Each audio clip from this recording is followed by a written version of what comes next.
Hi, this is Chris Maynard from cmiVFX.com, and I'm here to talk to you about the artistic application of light and color science. This course is both an intellectual and creative instruction that will show you how to put what you have learned in this video into your actual artwork. We will start off with the introduction to the science of colors as it pertains to the human eye, and the physical, physiological, and psychological connection to one's surroundings. Also covered is how to map the visual spectrum as it pertains to computer graphics, and study the different color models such as CMYK, RGB, HSV, and HSL. To help support this discussion, we will investigate in depth the many different color schemes such as complementary and monochromatic, which will help you understand the color grading of footage later covered in this video. Because light and color affects the mood and visual size and depth of an object, we will discuss how to accentuate such things as it pertains to your artwork creation. After we showcase color schemes used in modern film, we will then create our very own paintings using color schemes discussed earlier in this video. Our new concept paintings will be derived from photograph and mind's eye to help illustrate the strength of color and light in visual effects. If you are wondering if this video is for you, you should be asking yourself one thing. Do I want to work as an artist in computer graphics or traditional graphics? If the answer is yes, then you should be watching this video at your earliest convenience. For more information, visit www.cmiVFX.com or email info@cmiVFX.com with your questions. If you have purchased this video, stay tuned for the second chapter. So there's a lot to be said for the science of color. When we grow up, we're basically concerned with a few things as children, which is what's your favorite color, or how color affects me, what colors do I want to wear. And some of you probably all say my favorite color is red or blue or green or something like that. And you need to know really why that is. What are the reasons for these appreciations? And also, how to explain how color makes you feel when you're watching a TV show or a cartoon, for example. There's a lot of emotions that color helps bring through, especially with tone and value, and it can trigger off things like memories and stuff like that. So color is a very crucial part of telling a story as far as pictures go, and in this case, film and visual effects, including paintings. One of the more powerful methods of using color can help you determine the time of day. For example, the colors might appear differently when the sun is setting as opposed to when the sun is rising. And in different parts of the world, you have different types of color, especially around the equator. The sun is a lot more bright, so you get things washed out with harder shadows. Whereas if you're up in the northern regions or in the Arctic, you have darker colors, more blue, and you have very low levels of hard lines going around. And this can all help determine the feel and mood, as well as if you have a very poor illustration of a fruit basket, the color red might let you know that you have an apple instead of an orange. And when you're dealing with cartoons, this can be a very important issue using color to help define the story. So why would we need to do something like this? Well, in concept painting, the idea is to get your thoughts across faster as opposed to doing a majorly detailed illustration. Color can help you shortcut that to get the point across. So if you're in a meeting or you're pitching an idea to a group of people, you might use a dab of color to get you where you need to go a lot faster.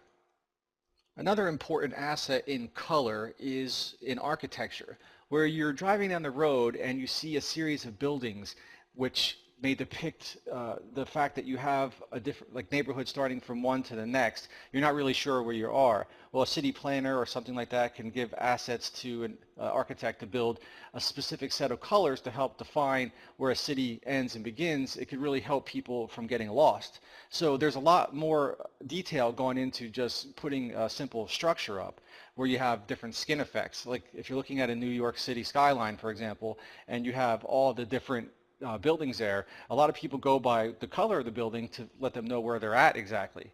And believe it or not, even people who are flying airplanes, when you're landing into Newark Airport, you could use particular buildings and colors to help define where your landing spot is. So all that being said, color has a very important part in the traditions of human society. Many of you aren't really concerned with the measurements of particular types of light wavelengths, but as we start to perceive color, it starts off as different wavelengths of light, or electromagnetic radiation, which reaches the receptors inside of the eye. The human eye, especially, can have a specific type of wavelength measurements that allow other animals to not see. So we can see things that other animals and stuff can't simply see. Now, the photoreceptor cells in the human eyes are keys to the color vision, which there are 3 types of cells that register wavelengths corresponding to what we call red, green, and blue. By combining the red, green, and blue, as you know, it adds lightness in terms of black and white. We can experience millions of colors. So basically what we have is what's called the additive light system, where you have RGB combining to give you white light, and of course that white and black giving you the tonal values to drive down, the color to darkness or brightness. Now, light sources can reach the eye from lots of different angles. We can see light through water, which is constantly bent with refraction, as you know, as far as CG goes. You can see it through air, which also has things such as microthermal turbulence, which is basically heat waves or heat distortion as the light passes through. This is a common thing that we as compositors put inside of artwork. And, it all comes down to, when we talk about seeing red light or green light, or even light temperature, we're actually referring to the wavelengths emitted by that light source. So the light source that's shining at you is producing that light source. And basically it's picked up by the sensory organs as having color. And the sensory organs register light information, and it's converted and passed along to the brain, where the data is interpreted and brought to awareness. And awareness is basically a 3-step process of sensation, transduction, and perception. The human eye can sense about 7.5 million color hues, all thanks to the estimated 125 million photoreceptor cells inside of the retina. And those are divided into 2 different types called rods and cones. Rods and cones get their name from the actual shape that they are, and they register different types of light. And to make this quick and painless for all of you, rods are basically what sees black and white, and cones are the objects to help see color. Now let's talk about the visible spectrum. The visible spectrum is the portion of the electromagnetic spectrum that is visible to the human eye. Now, electromagnetic radiation in this range of wavelengths is called visible light, or simply just light. One of the issues that I would like to discuss, however, is that the spectrum doesn't actually contain all the colors that the human eyes can see. Most people think that this rainbow is the entire lot of colors. That's a falsehood. Unsaturated colors such as pink or purple, variations of magenta, for example, are absent. That's because those particular colors need to be mixed on a color palette, for example. If you're mixing red and white, you get your pink, and that's not necessarily seen in the spectral colors. Colors containing only one wavelength are also called pure colors or spectral colors. Now, some of you may be aware of the colors on the end of the spectral calendar. You have your ultraviolet to the left, and you got your infrareds on the right. Now, certain animals besides human beings can see certain types of light. Many species, such as the bees, for example, can see ultraviolet light, which helps them find nectar inside of flowers. Now, you're probably asking yourself, why is the plant emitting such a color? It's part of how nature works. So besides that, there are certain types of birds you can see ultraviolet light as well. I would imagine the hummingbird being one of those, because they're constantly looking for flowers to feed off the nectar. Now, when you're looking at the spectral calendar, you're looking at basically a rainbow that looks like it's going from a dark purple on one side to a dark red on the other side, which is also considered to be a rainbow. The only difference is that it's using the dark colors on the left and right instead of natural light, which would be performed behind the clouds. So you would look at a rainbow and you would see more of a light color behind the ultraviolet, but in reality you're actually looking for the darker ends, which are like a bookshelf on either end of the calendar. There are several different color models when talking about computerized color. One, for example, is the cmiK. This is a subtractive color scheme. There are generally 2 types, subtractive and additive. Subtractive colors, when mixed, equal black, and additive create white light, much as in nature. So when calculating for cmiK colors, it's usually generalized for print. And when you mix these 2 colors, cyan, magenta, and yellow, what you get is a combination of black in the center. What most people don't realize is that the 3 primary colors in the cmiK are cyan, magenta, and yellow, are the complements to red, green, and blue. Mixing cyan and magenta yields blue. Yellow and cyan mixed makes green. And all of that equals the RGB model. Now, when we get to the K color, which is basically short for black, what happens is in print, the CMY actually mix together to make a very, very dark color. There is no real black in printing when it comes to the CMY model. So what they do is they add what's called spot colors to create unique color systems that are very difficult to achieve just using RGB. Now, in theory, you're supposed to be able to create all the colors out there. But if you have ever seen a very bright color in print, maybe a couple of different bright colors, or if a product is using a company color such as a bright orange, and that bright orange must be that color no matter what happens is that you use what's called spot colors, and you print whatever the natural stuff will come out using the CMY NK, and the rest are actually spot colors. So you have this book called Pantone Matching System, or PMS book, which allows you to create custom colors. They got gazillions of them and lots of different coloring systems also. It's not just Pantone, there's plenty of others. What happens is you can create many different custom colors on top of your CMYK to allow for the ultimate range of print. Now, when dealing with film, of course, we are on a completely different color model. But before we get to natural lighting type of colors, we need to talk about the RYB color model. The original color model, I guess you would say, where the cave people started to draw. Basically, you got your red, yellow, and blue, where you mix the three of those, and you get your orange, green, and purple. Naturally not magenta, but it's called purple. And you have a crappy looking black in the center, which is really just a dirty type of brown / gray. Now, it's really good to focus on the word gray because that's really what it is. Even though it can lean towards the brown color if you mix it inappropriately, ultimately you're getting a really dark, muddy gray. So the CMYK and RYB are what they call subtractive coloring. Now, the next one, which is additive, is where you deal with colors that create ultimate white light. And the model that almost all of us use are RGB or variations of RGB. Sometimes you'll see sRGB, and you'll see some other ones from different software that basically lean towards the RGB model.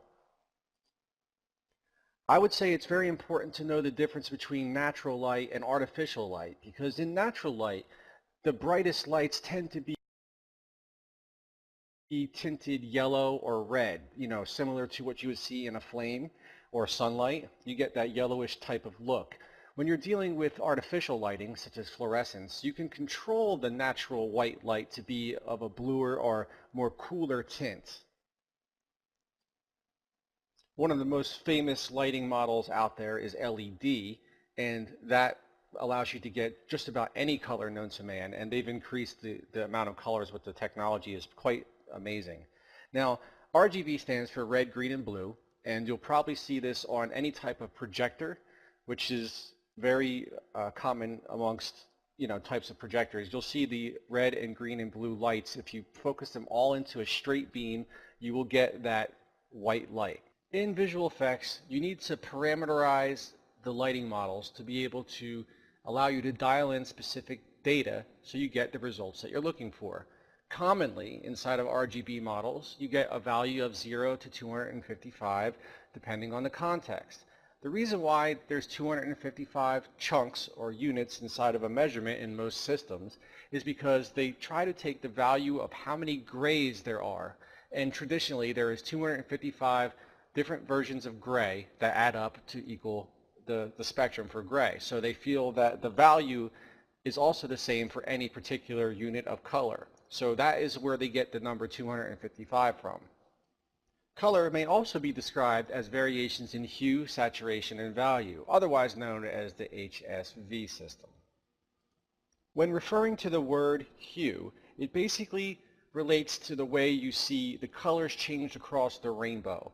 For example, when you're looking at a color picker or color selector, you usually see a range of colors going from ultraviolet to infrared, or the ones just inside of that gamut.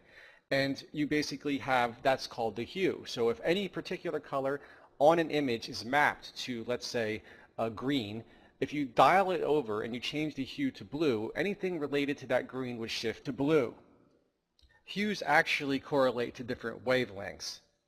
For example, if you got dark blue, medium blue, and light blue, all of the blue hues differ in saturation and value. Now, the word saturation is a term for what I like to call intensity, but it's actually more along the lines of purity and strength, sometimes considered to be brightness as well.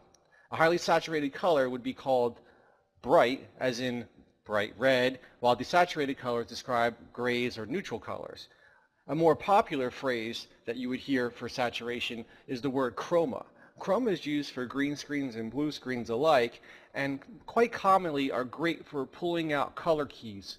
I tend to use what's called a magenta key, which is very unique to Maynard keying. However, most of the industry is still using green and blue for now. Now, the last letter, which is V for value, is the way you measure lightness or brightness in theory. It's usually about the degrees of light or dark in a particular color. So if you have a blue color and you add white or black, you have a change in value. Now, when it's completely down the middle, it still has a value, although its value is set to 0. So value emphasizes also three-dimensional forms and surfaces by contrast between light and shadow. So if you look at the corner of a room, you see where all three corners come together and the ambient occlusion puts off either a bright or dark spot. That changes the value of that particular area. Now, the cousin to HSV is the HSL model, and when you're dealing with that, you're actually changing the L is for lightness instead of value. Now, lightness is the increase of brightness on top of that primary color. So it's very similar to value, but it's only in one direction. Now we can talk about the organization of color schemes. Color schemes are a group of colors pre-designed based on natural effects, but in a scientific way. Now, we already know what RGB is. RGB being from red, green, and blue, using the 0 to 255 scale for each one of those colors. Also depict in nomenclature, when you're writing it down, you put color, comma, color, comma, color. So if your values are all black, it would be noted at 0, 0, 0. And if it was a white color, it'd be at 255, 255, 255.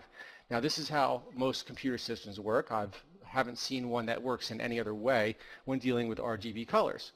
Now, when you're changing to secondary colors or tertiary colors, you would actually be mixing the two together. So we already know when we're mixing the blue together, for example, which is red and green, now you're dealing with something like 255, 255, 0, and of course you'll need to see that in actual computer graphic slider to measure it. But basically, when you add more numbers to the nomenclature, you get more colors. To point blank name the primary, secondary, and tertiary colors, primary being RGB, secondary being cyan, magenta, and yellow, and tertiary being orange, chartreuse green, spring green, azure, violet, and rose. Now, when it comes to color naming, I'm actually not a big fan of using things like chartreuse green or spring green. I do not feel that is enough information for people to know what you're talking about.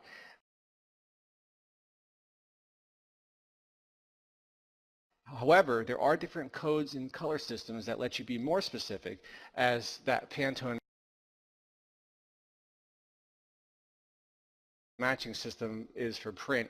I actually believe that there should be a better coloring system for the visual effects industry. And who knows, by the time I'm dead, I might actually create a guide for that. One of the more impressive inventions over time, and as simple as it is the color wheel. For artists, the color wheel is an indispensable tool for mixing and matching different colors. Now, I have probably carried one around with me since my freshman year in high school. And what I did is I just made a portable version of one on a little wheel and allowed me to spin the wheel to let me pick out specific colors. Now, after a couple of years, I memorized it. I didn't really have a need for it.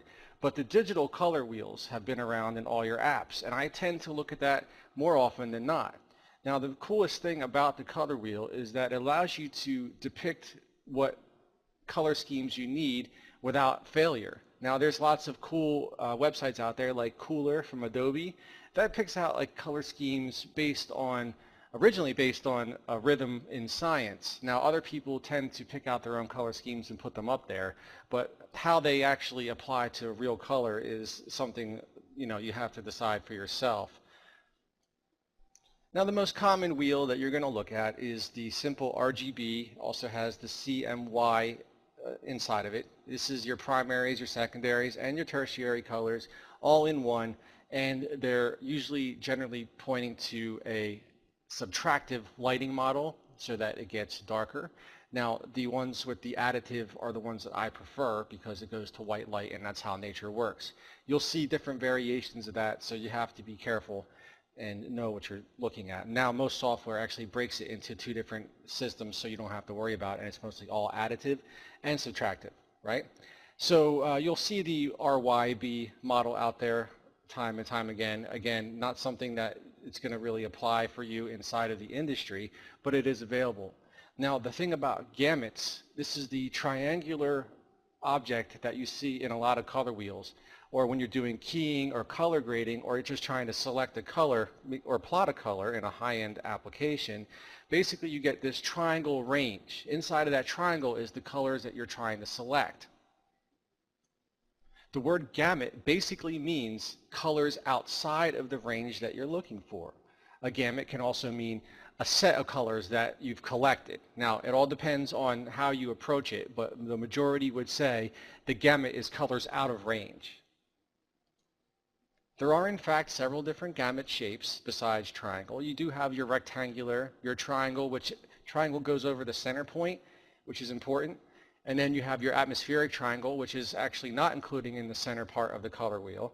And then you have your complementary, which is basically two different triangles pointing in opposite directions that go from the very far point to a range inside. That is the collection of two colors.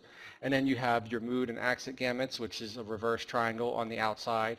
And you have your schemes, which are if you're doing a split complementary, which is 3 color points, you would actually select the furthermost out points to include inside of your gamut. Many of you are already starting to scratch your head saying, how important is the gamut? And for the most part, it's really not all that important when you're painting as it is when you're trying to print colors that don't exist naturally. So if a color is not going to print or not going to show up on a specific monitor, for example, if you're using a 32-bit color picker and your monitor's 8-bit, you need to see which colors are not going to show up and then select a color that's more appropriate. If you do not select a color that's more appropriate, it could shift and might not look as good as it's supposed to be.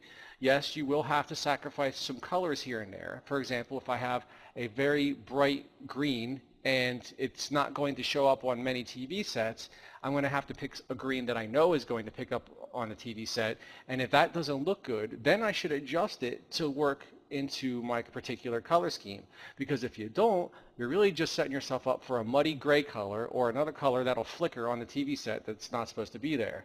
Now, you film guys don't have to worry about it as much, but really there is something called trickle down. So if you're starting off with film, your film's eventually going to be on the television set, so you're kind of screwing the guys downstream. So you really want to make sure that everything falls into the proper color fields. Now, color schemes are pretty much where we're going to be taking this video from now on.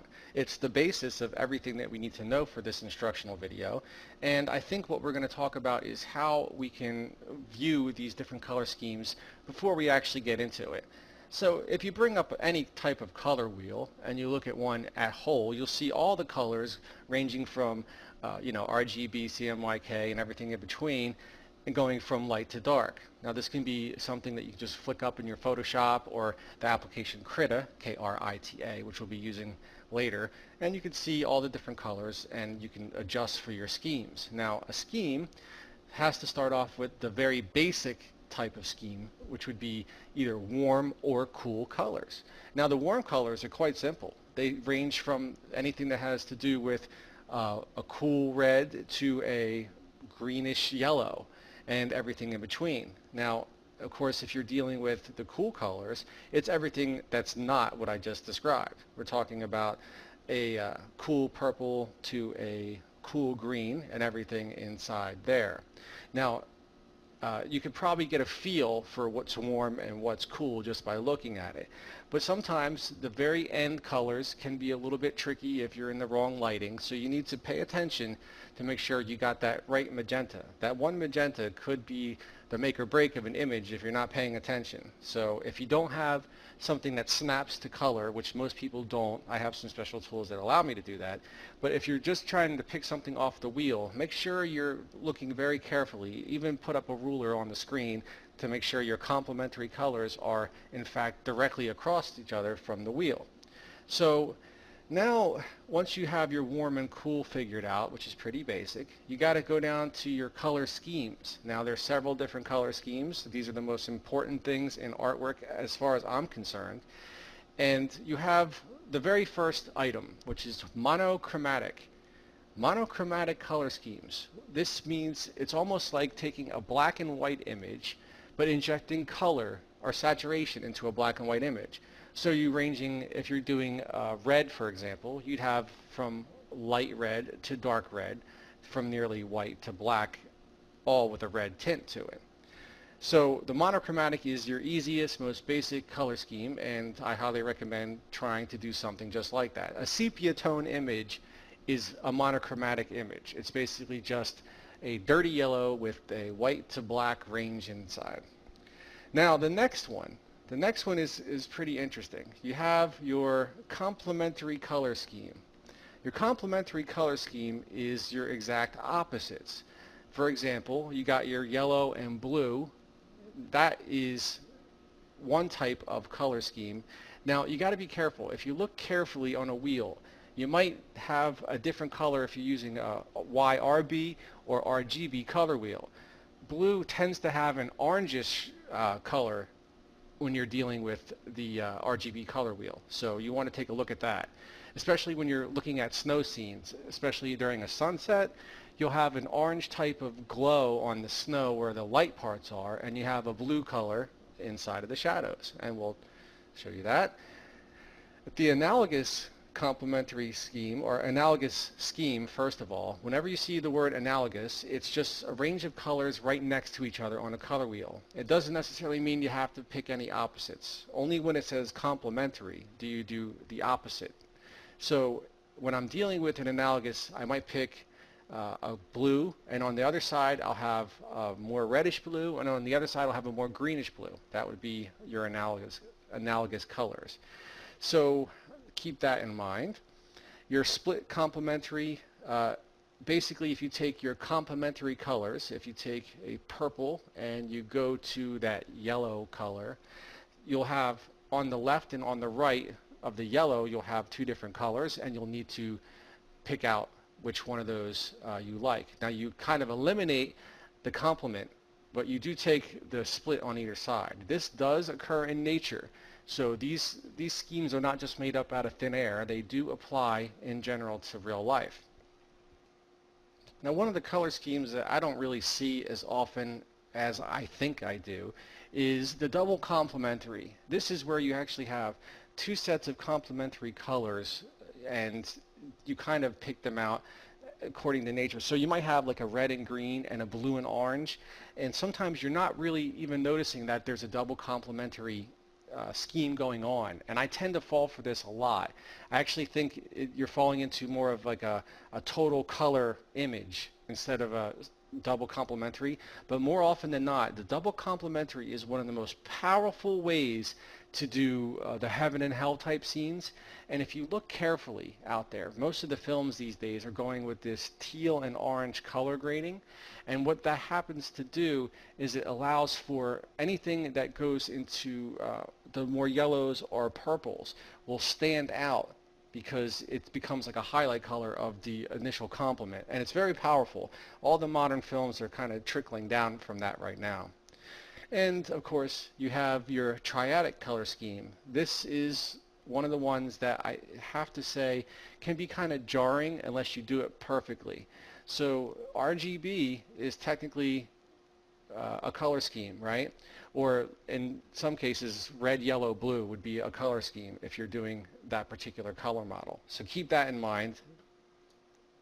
And last but not least, you got the square tetradic color scheme. This one is taking exact complements at 90-degree angles. So you got your red and greens and your purples and yellows, for example. Anything that would make a crisscross or a perfect square is the square color scheme.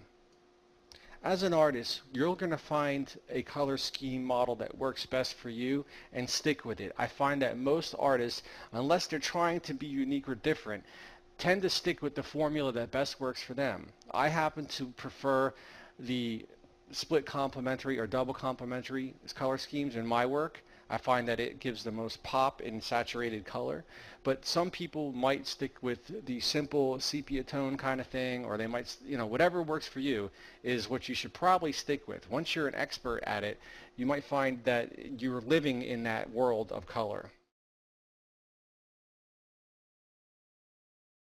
I think it's only fair to discuss what people experience in color, the moods of color.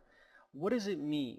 For example, you have people that might use a color to depict a specific type of person or mood or even temperature. Now, when I think of the word blue, I'm thinking of someone who's maybe cold-hearted, maybe someone who's a little bit depressed or sad, or maybe someone who has an idea, or maybe you're just freezing cold. All of these things kind of remind me of the color blue.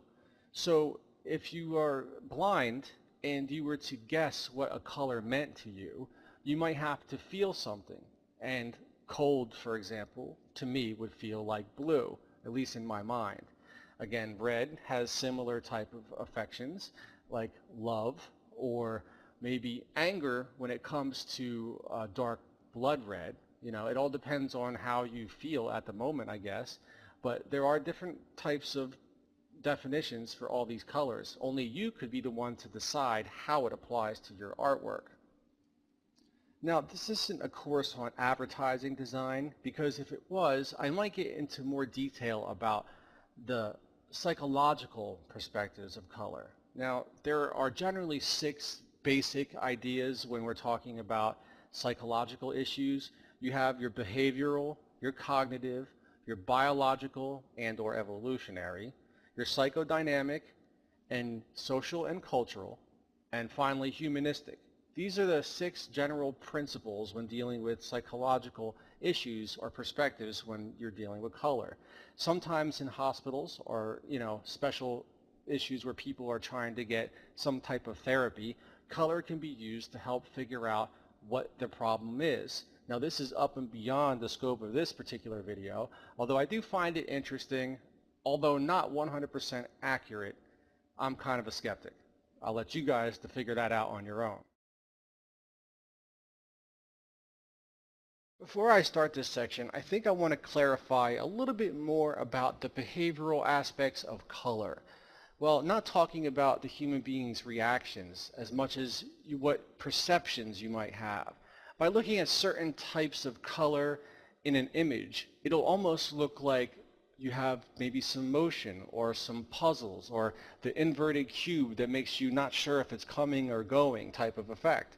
These things can be achieved with just color alone, not just value from 0 to black inside of color lines. You could actually use color to help depict confusion or warping or emotion, and it's very powerful if you can get the hang of it. A lot of times in the late 90s, when computer graphics were starting to become popular, they were able to get images kind of hidden inside of other images by using the mixture of color.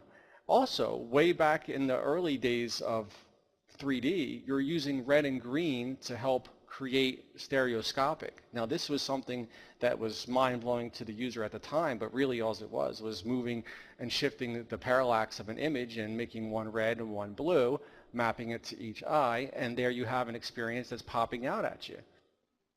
Besides the silly puzzles, you can also depict phenomenon found in nature. Time, for example, is one that color can really represent, especially when you're dealing with the dawn and dusk theory. The dawn of the day is bright and warm, and as it gets, dark at night, it becomes cool and more sinister or evil. This is all depicted very nicely with color. Along the same line, you have place and setting, where color can help you think of a place or maybe even a moment in time that you've been before, especially when you have come to a near-death experience and you feel like you've gone to that light color, or even you're so angry you see that dark blood red right before you pass out.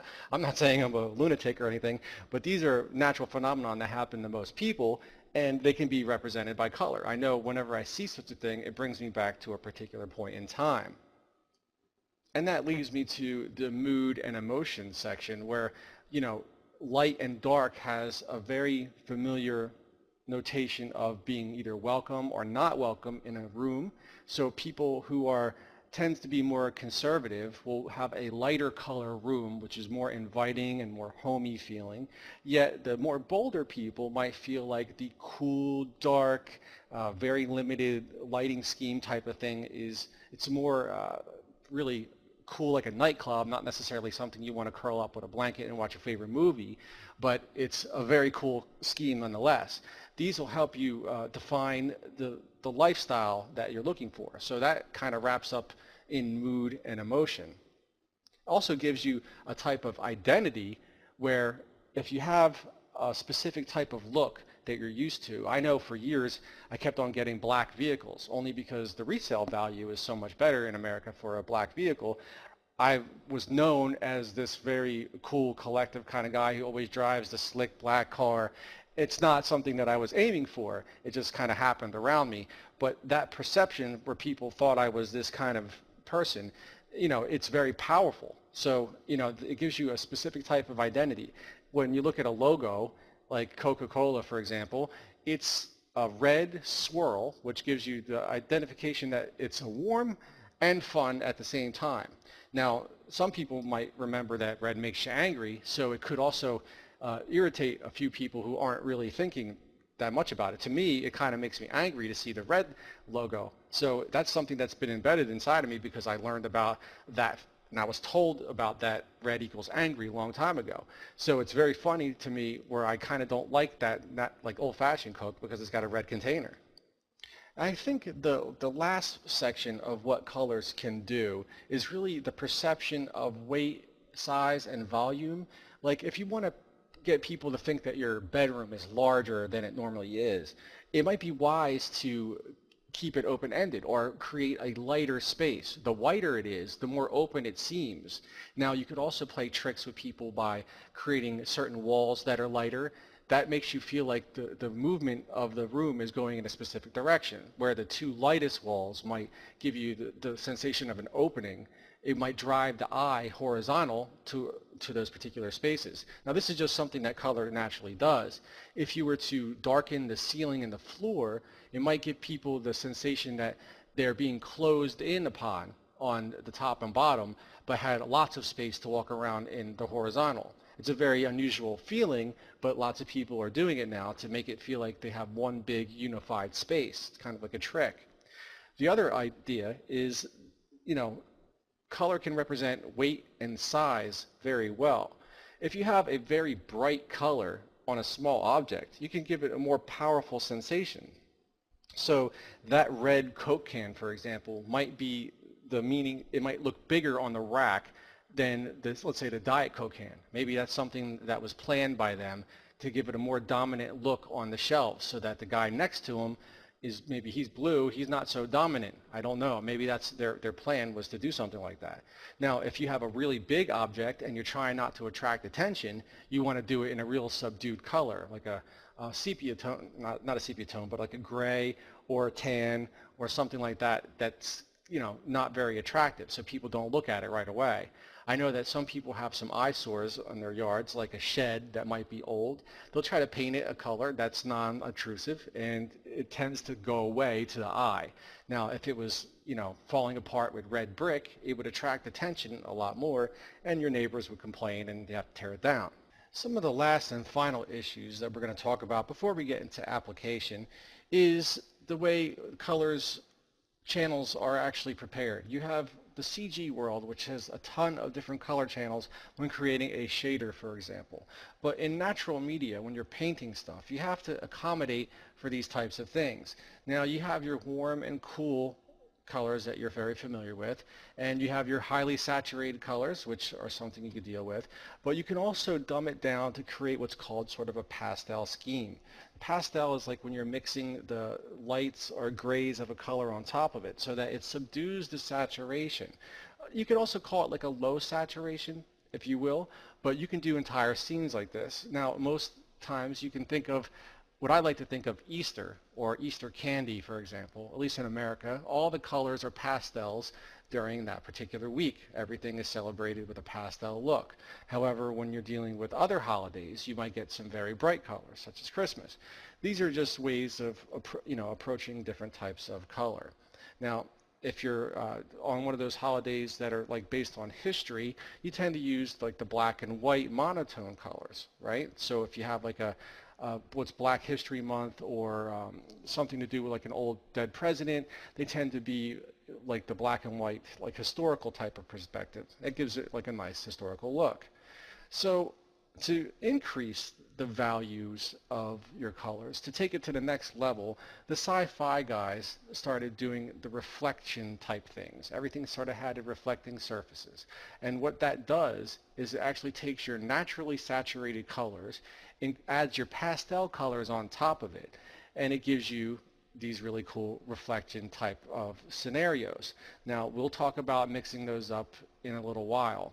I only have one more word before we start that next section, and that word is called nuance. It's determined by the blackness and chromaticness of a color. Blackness is how dark the color, and chromaticness is how chromatically strong the color, aka saturation. So when you're hearing about the word nuance, that is the definition. This is a very rare word in the industry, but it's a very nice, fun word. So if you hear about it, that's what that means. Now's the time to get started with application. How do we see our color schemes in the real world? Okay, this whole next section is going to be about color in images. So many times we take for granted color theory in our daily lives. And what I wanted to do is approach to you a new way of looking at things, because later we're going to start to paint some color theory into our images and do some color grading of some footage to match the best possible color theory scenarios for us. Now I'm going to show you some examples of professional film and professional photography, including paintings, and all of these copyrights are of their respective holders online. You can go online, you can see all this stuff in a simple Google search. All I did was collect it for you so you guys can see it, and I'll tell you how to search for it online. First, let's go ahead and start to talk about some of the most basic color theory elements. If you look at this complementary color scheme, this collection of images, it's very simple. I didn't want to put too many together for each sample. Didn't want to take up too much time, but I think it gets the point across. If you look at the top left item, you'll see that we have an opposite color reaction here. This is a simple complementary color scheme where you have like a blue and orange, or even a slightly purplish blue and slightly yellowish orange, right? So those are definite complement colors that you can spot in nature. So this is a simple explanation of it in nature. If you look to the right, you see the color shift a little bit, where the blue gets a little bit more violet and the flowers get a little bit more yellow. Well, that was taken into consideration when this photograph was made, and now you have another complement inside of the image there, and that's definitely more scientific. If you look at it, it's a little bit more popping out at you, and that can be just a better bit of color theory. Now, if you look at the pepper and the blue plate, obviously these are complement colors. Now, what I want you to look at, though, is the difference between the top image and the pepper image. Which one to you is a better match? Are they both about the same, or do you think one of those items pops out more than the other? This is how you can improve color theory in your images to see if you can get things to either stand out or not stand out if that's what's required of you. And of course, if you look to the right, there's just some more flowers of golds and blues and yellows and stuff like that. So that's going to take it, for complementary, it's pretty basic. You have opposite colors, things like Christmas trees, red and green, blues and orange is great for daytime and nighttime kind of effects, especially when you have a fire going on in a fireplace. The shadows would be blue. It would be a nice type of complementary color scheme. So let's move on to a more rare type of color scheme. This is the triadic color scheme, and this is not something that you see a lot when you're dealing with commercial images, but I find that it's pretty interesting. I don't like to use this one as much because I'm not as tuned into it as some other people are. I find that it's a little bit jarring. But if you look at that very first image, you can see clearly in nature that triadic color schemes exist. So obviously RGB, red, yellow, blue, that's RYB rather, is the standard primary color set for basic color light, right? So you have that in the second image. And now to take a look at how triadic can be a little bit more hard to discern. Obviously, that top right one is the most difficult to look at. So I'm going to move down to the bottom right, which is the green, and you see the orange. But do you see the purple flowers in the bottom right area? That is making up that triadic scheme, and most people probably wouldn't even notice it, but someone put a lot of thought into this when they were taking the image. So if you look at the top one also, if you really look carefully, you do get some oranges in the leaf, and you get the green, and also that purplish blue in the butterfly. That makes that triadic color scheme. Some might also claim that this is a split complementary scheme, really, because what you have is you have the blue and orange as the complement, and then the colors on the opposite side of the orange ranging from the yellow to the green. So you have two different types of themes here that you could probably argue the point. That's why I'm not going to show you split complementary, because it's too close to triadic when you really push the envelope. Okay, so here's another color scheme. Analogous. I don't think that most people aim to do this in commercial work because it's a little bit jarring. Now, I find that the commercial image of the peppers is a well done implementation of analogous color scheme. I find that it works very well for food products as far as advertising goes, and I would even argue the point that for flower type images it also works very well.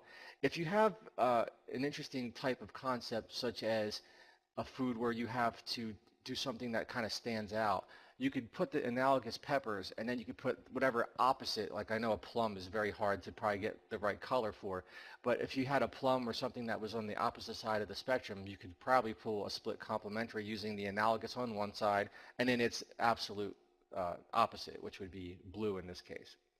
So that is analogous. You can see the blue images, of course, ranging from the the blues to the greens. They're all right next to each other. So remember, analogous colors are all stacked up next to each other. So moving along, of course, is one of the most obvious ones out there. If you notice, lots of people probably start off in black and white is the most rudimentary type of monochromatic imagery there is. But you can get a little bit crazy with it. You can stretch the envelope a little bit because some colors can muddy up and turn into like browns if you tend to push it to that way. Now, I put this large evil image here for a reason. I'm going to come to that one last. That's probably the least suspecting monochromatic image in the bunch. But if you look around the framing of that particular image, you see all the different ocean images, the kitty cat. They're all based on grayscale values of a specific type of color. In this case, you have blue with white and black added to it to create that 255 shades of gray on top of whatever color you choose. Same thing goes with the flowers flanking the little girl. So coming back to that top image, so what this person did is they took the red color and they kind of dirtied it up to span over the black, and I find that that's actually a really good example of a monochromatic image kind of pushed to the envelope. It's a little bit over the top of monochromatic, but it's still keeping that same type of feel. You could probably apply this to any color inside of the spectrum and dirty it up on top of black, and it would give you that really cool sinister look. So keep that in mind. It's a really great implementation. Last but not least, as far as the typical artwork goes, is the line art. Line art is everywhere you look for commercial enterprises. I mean, every time you go to a website to buy clothes, or every time you're looking at bumper stickers or something like that, you'll see line art, or it basically comes from like a vector type of principle. But you could also see that this airbrush from old 90s there had a nice line art type of feel back when that particular color scheme was popular amongst the people, and at least in America. So if you look carefully, the color schemes there are varying all around. You got the Scarlett Johansson piece right there. That obviously has almost every color in it if you look carefully, but they're different types of colors. They have grays or whites added to them. So you're getting split complementaries, you're also getting triadic colors, and if you look carefully, there are actually two split complementary color schemes on top of each other. You have the yellow, green, and purple, and then you also have the chartreuse, teal, and magenta. So those are all popping off stacked on top of them, two triadic color schemes or two split complementary color schemes, depending on how far you push the envelope there. Now, if you look down to the bottom, you'll see the monochromatic lime and monochromatic apes walking across. That's pretty self-explanatory. And of course, the very bottom image of the face is, again, pushing the envelope with two different types of color schemes stacked on top. But they are well thought out ahead of time, and the person probably used color to depict the image more than the actual shape itself. Now I'm going to talk about this one article that I found on the internet, which I thought was pretty funny. It's called Teal and Orange, Hollywood Please Stop the Madness. If you Google that, you'll find the article. Basically, it's all about the complementary color scheme, teal and orange, inside of film. I don't really like the fact that they call it teal, however. I think it's blue and orange is basically the complementary color scheme they're referring to. But it's funny to see all the different snapshots they took and how they doctored them up to come up with those color schemes. If you look at the very first image, you can see the orange and blue, especially in his face. When you see it in his face like that, then you know for sure that someone was touching it up. But if you go down a little bit where you see the next one here, you can see his face has a little bit of orange in it, and the background wall there on the right has blue, but the person was referring to the teal in the background, but that's actually not the color scheme. The color scheme is actually his face and that wall to the right. That would make up that complementary color scheme. If you look down one more, you see the lady's face there. The background is made up of that more of a purple color, and her face has that yellow. So again, it's not really the teal and orange so much, but they are kind of knocking off the color of complement color scheme. And if one more down, you see the hot tub time machine, of course. And the skin colors for the three white guys are basically pulling in some of that orange color that complements the blue water. And of course, the reddish part of the hot tub itself is also bringing in some of that color scheme. That's what they're aiming at. Now, there is another page here, but if you look at the transformer image here, yeah, again, Bumblebee is of orange, so anytime you see Bumblebee against a blue sky, they're going to call it, you know, a complementary color scheme. Of course, if you look at the tan building that was made up of like clay or dirt or whatever, that's the basis for the director of photography's shoot. He's seeing that as the complement color. I think Bumblebee inside of it is more of an accident as far as the look, but they're calling it that in this article. Again, if you move down more to Transformers 2, which was actually shot right down the street from me, at least some of it was, you can see his face was tuned to be a little bit of that reddish orange, and the upper atmosphere in the back of the building is pulling in that teal that they're talking about. Same thing goes for the image with the girl on the motorcycle. Their skin is tweaked to bring in that orange, and the shadows have teal all over it. Army guy, same thing. The actually using the lamp in the background, and the shadowing is blue. And now this next image where you see the actor coming forward to the screen, his face is tuned orange, but the background itself, you can actually see that they tried to add a little bit of teal shadowing to the very far right, because that landscape is kind of orange by default. So that was kind of a tough one to tune. So you see the highlights in his shirt are pulling in that complement color. Now we can go on and on for the rest of them, but I think I want to jump down to the Scarlett Johansson piece, because this one varies more than the rest. Now they're talking about the orange and teal, but in fact this is actually red and green. Her hair is popping off with red and the background has the plant life. So this is actually a complementary color scheme, but it's using the red and green complements. Her eyes and that little orange tab are technically also complements.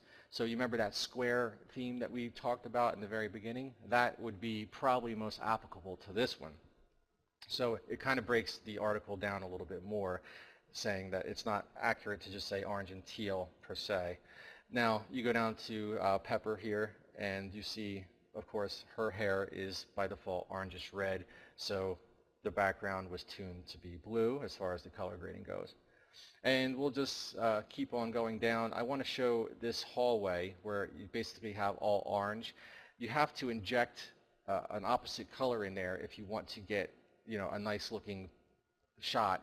And in this case, they probably went more monochromatic than they did blue in the imagery there. So I think that one actually breaks their argument also.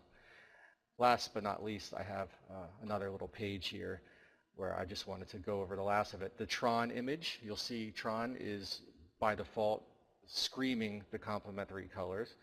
And as you go down, that's actually a split complementary. You got your blue, and then you have your yellow through reds, which kind of gives you your split complementary if you think that the middle orange is the opposite of the blue. That actually works as a split complement.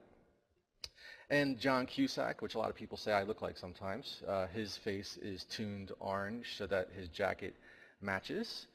And let's go down to the line art here. Of course, this line art was in the article. I've already showed you what happens with complementary line art. So orange and teal, that's their example. The teal is just a shade of blue, so it's really orange and blue. And of course, the famous paintings, which you have seen before in the past. So that's going to cover our little spiel about that one article. I thought it was interesting and I wanted to show you. Next up, we're actually going to start to do some real painting ourselves and some real color grading, which is going to take up the rest of the video. Okay, today we're going to start to focus on an image that we want to convert to a type of color scheme. I've selected a few images that I found on the internet that were part of an idea that I wanted to pitch to another group. So in order to make it pop and stand out, I want to make sure that I'm using my proper color schemes. Otherwise it might look a little bit dull and boring when I send it to the people. Remember, color can make the difference between a successful image and a non-successful image. Especially when time is a limit, color can actually bring the image to the entire plate without even worrying about composition so much. And that's kind of the idea that I wanted to address here, is I wanted to show you guys how to not just shortcut the system, but to get to some place that's comfortable by just kind of sketching out some basic colors. And how we're going to do that is we're going to use this tool called Krita. Krita is an open source painting application. It's free, so there's no excuses for you guys to download it. You can go to krita.org. And you can support them as much as you can by either helping them develop the tool further or donating funds to help them speed up the application. It's more like a natural painting solution than anything else. To demonstrate some of its power, I might have a brush, for example, where I'm painting in a color. Of course, I need to use a color. Let's go ahead and grab it. This guy. So if I'm dropping in a color, you could see that it has a natural type of media to it. As I hold down the key here, I can kind of help myself blend things in a little bit better.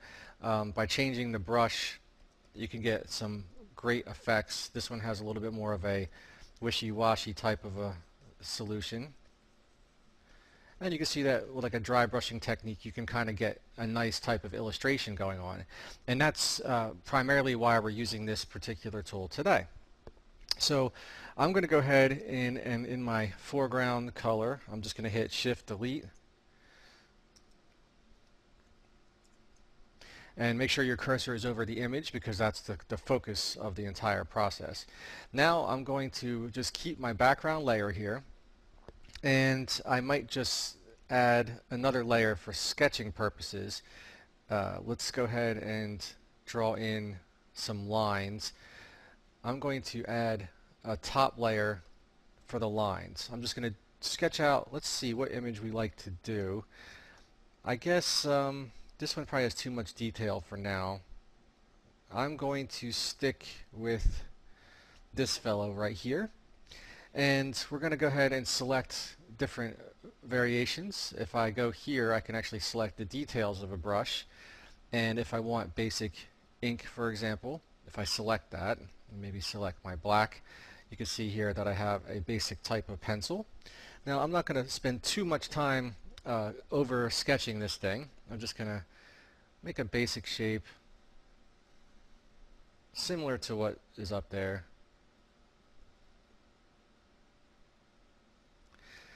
And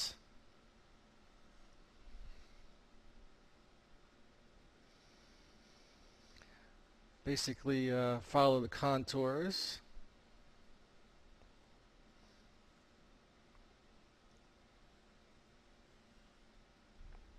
I find this type of topology kind of interesting. Of course, don't worry about any mistakes. We're going to go over that fairly quick.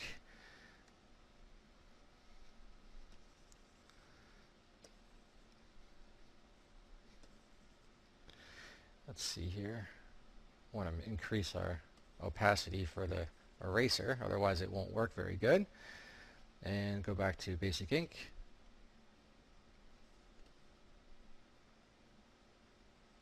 Alright, and let's go ahead and drop in our little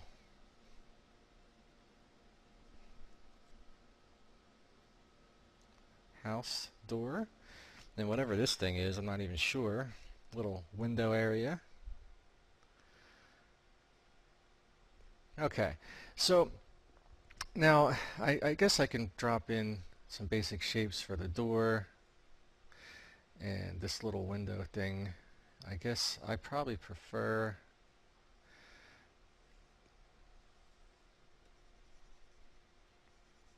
to bring this up a little. I'm going to show some perspective in there. So this door should probably come here. We'll go back in and draw dark lines later. I'm just kind of roughing it out. I'm stretching. I do apologize. I have to stretch over some cables and stuff like that because I'm recording, so it's a little bit inconvenient for me. I'm going to turn this into a window, not so much another doorway. And I do like that this is got some depth to it. Okie doke. Little bricks in there or something. I'm not sure what that's all about. And very good. Maybe this is a bay window.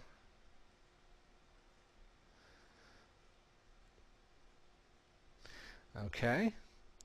And you can't really see this floor area down there, but you can see that this is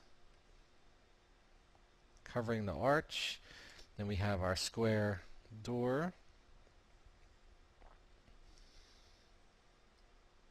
And don't forget, this is just a concept illustration. We're not worried about too much right now.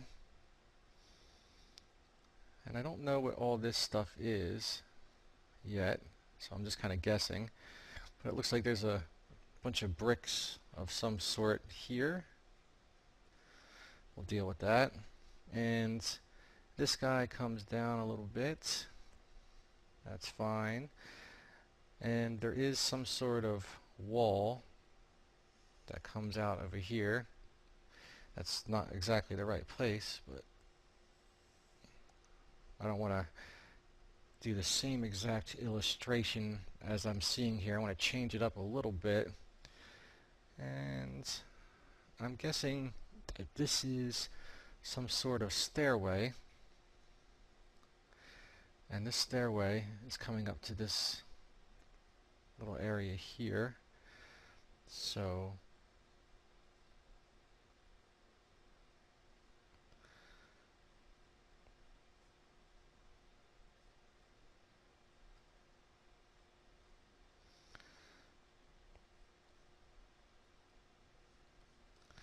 All right, and this guy's got to come in. We'll deal with this stuff later with the paint. And I think what I have now is basic shape. Now so far, I want to know if you guys think that this application can stand the test of time. It's been around a while for some Linux people, and now that it's on OS 10 and Windows, I kind of am curious to see how you guys like it. I've tried it on Windows, my Cintiq Companion, and I got to tell you, it's actually quite nice. Okay, so now let's pick out the color wheel thing here. This is the whole point of the project. I'm going to go back down to my layer, which is white. I guess I should save this guy. My luck, I always crash. So let's go to our project directory here. And I'm going to call this DVD color theory, oops, 01. And we're going to base it off of that. So let's go in and say, okay, I have this color, and I'm going to want to make it pop a little bit more. I feel like I want to bring in some oranges and some other colors. So I'm going to drop in some color like this. Let's see. Let's see what kind of brush helps us do that. I'm going to drop in a lot of color. I could increase the brush size, but for now,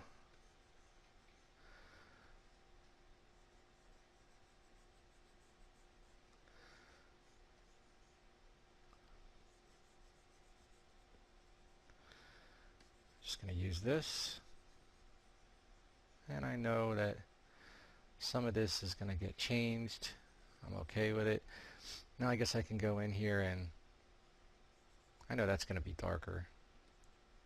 And I might change the steps to be more rock-like, like this guy up here. But for now, just kind of drop in some of that color. I'm not too worried yet. Just the insides. Alright, now let's finish off the... there is a big jump between brush settings here. I need you to understand that. I think that they could probably tweak that a little bit for humans.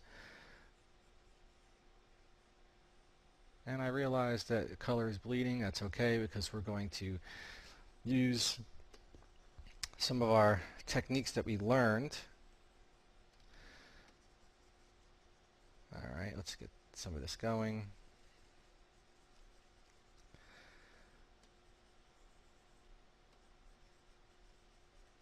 Don't worry about overlaps. Okay, we'll erase the stuff that we don't like.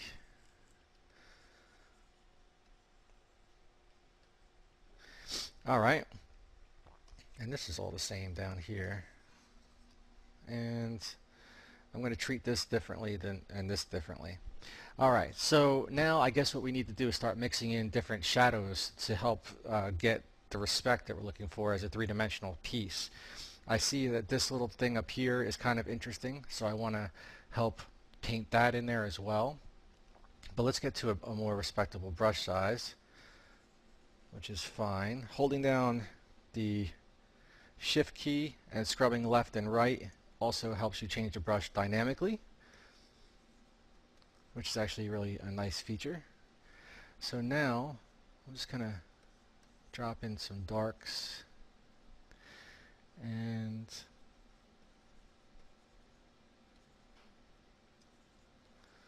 start to blend some stuff in together.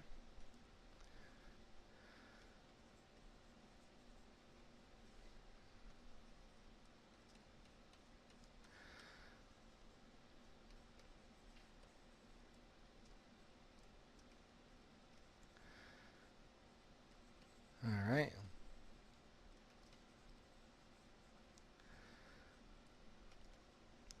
And we'll put the darks back in over top of those lines.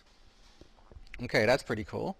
And I guess we need to kind of do the same thing with respect underneath these windows here.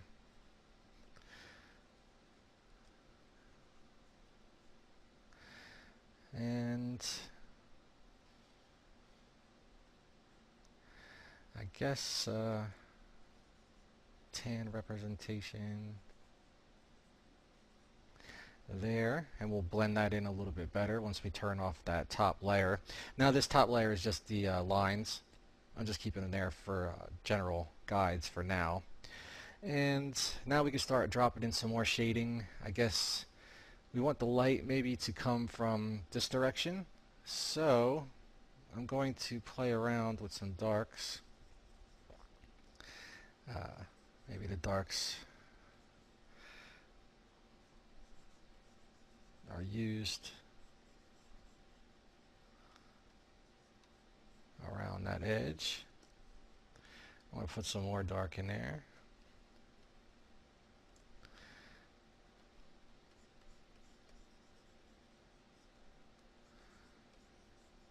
There we go.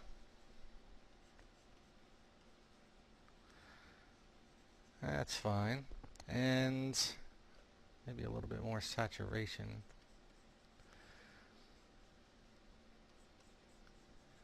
Okay.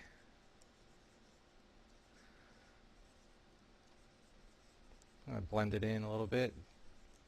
And all I'm doing is just kind of grabbing the color selector with the control key and just tapping randomly to get my mixture of colors so that it feathers out.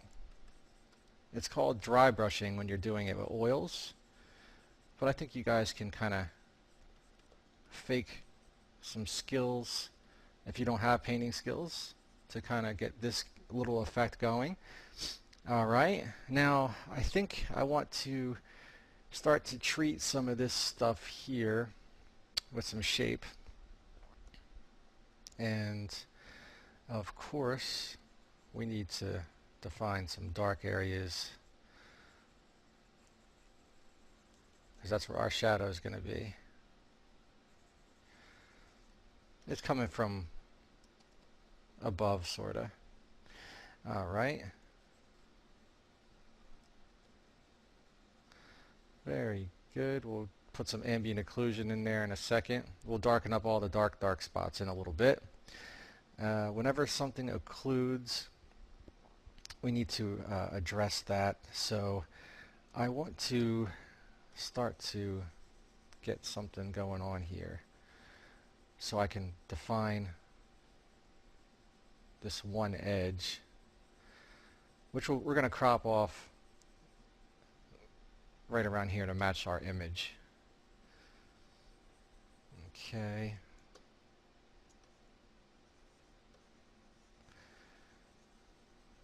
Alright. So I want to bring in some of this darks.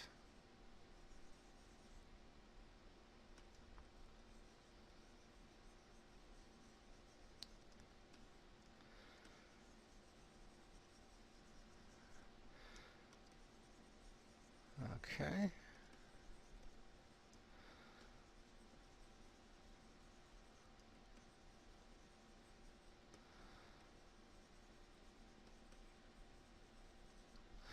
Alright, now we're starting to get some shape.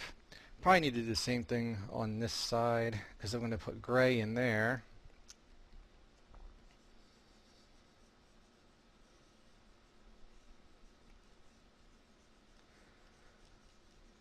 This is getting there.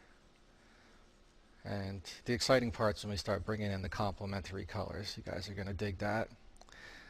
Alright, so I know this is got some stones there. I think I'm going to put stones back here too, even though that varies from what we're looking at. That's okay. We're going to put some dark stones up there. Maybe some analogous colors.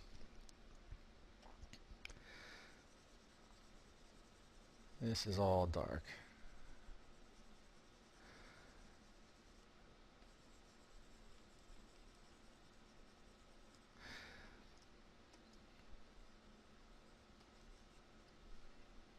That's a mistake. Okay, so we got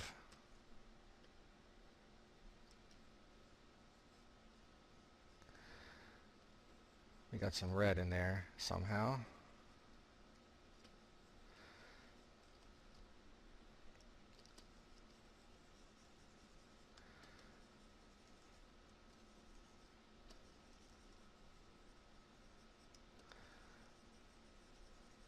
Okay, we'll deal with that. Alright, now we have some shape there. Let's go ahead and put in some of our gray area, because gray and orange acts like a really nice color scheme. I guess I need to put some more shadowing though. I want to, let me grab some of my color, and I like that there's a little ledge of some kind here.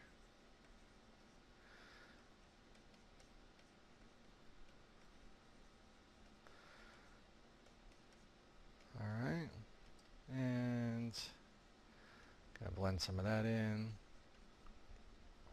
I need some dark on my outside edge.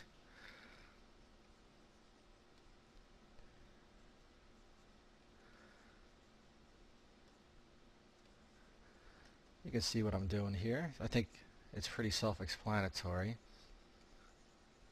I'm picking up a little bit of dirt. I should have used a 32-bit image, but I did not. That's okay. We're stuck on 8-bit. The screen recorder is 8-bit, so I kind of was indifferent with that. But this is the shape that I want to give this.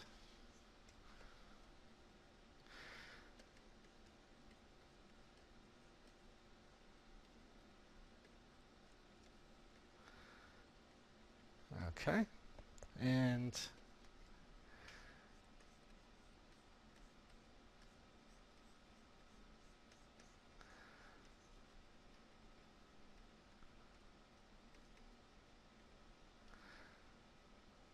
there we go.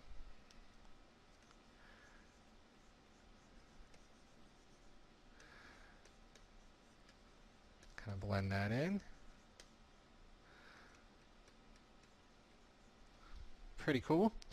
Alright, so let's think about where the corners start to meet. We got to put some ambient occlusion and stuff in there, but I think right now I just want to focus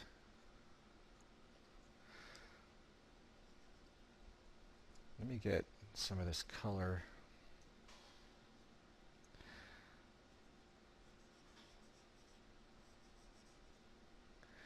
This is going to be our door jamb, I realize.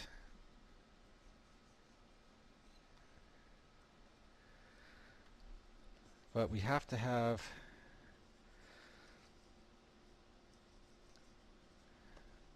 all good shadowing. I want this to kind of loop around a little bit for shadow. I think you guys are starting to see what I'm doing. Now, I think I want to bring in some cool color for my stairs and my object here, and then this is going to stay reds and oranges, but I'm going to do dark oranges. So what I want to do is, alright, let's go into our line. I'm going to change to my basic ink.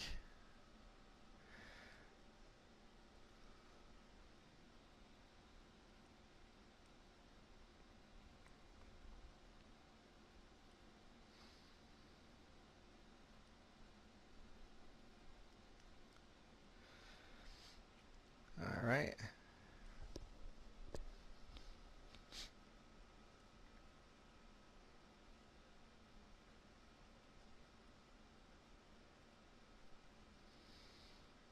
Now we don't have to go too far because we're going to crop some of this off.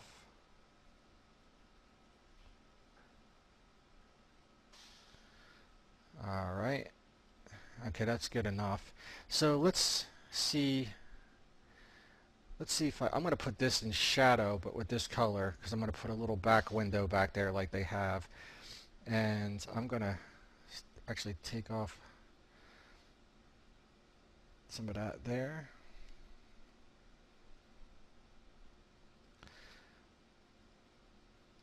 Okay, and that's going to just be stone, but red stone. Let me go ahead and change to airbrush. I got a plan for that. It might be a little bit interesting. I'm going to get a dark color.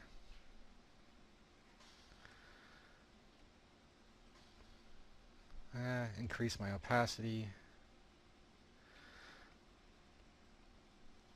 I will go back in between the lines to darken them up.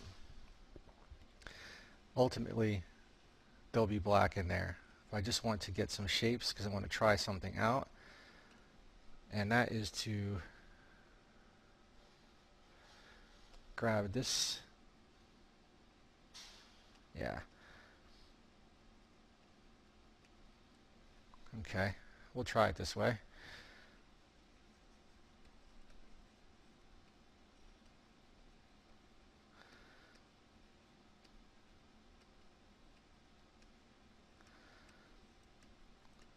I guess these are like little fish rocks in a...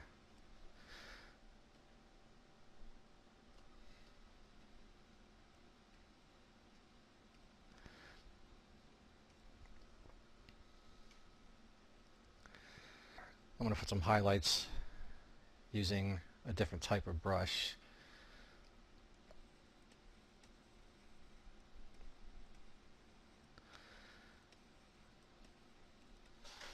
And just keep going.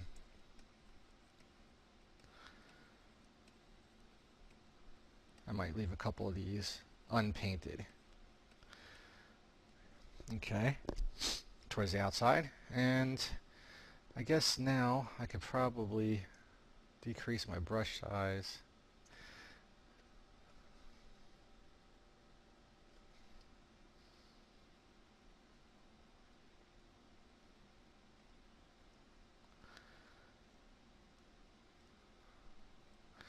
Alright, and do some filling in.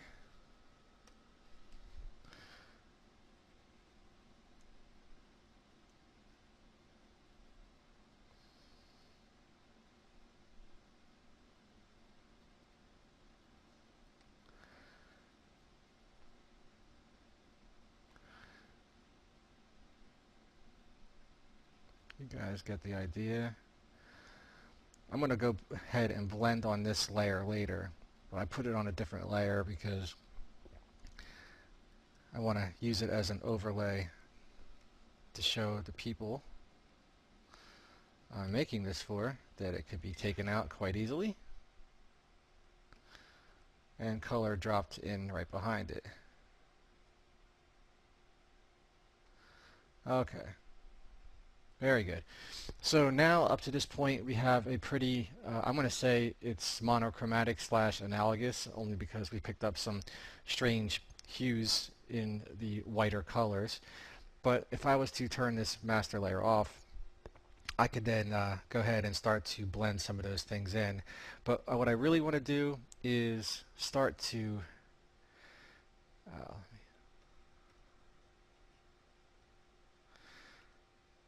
there we go.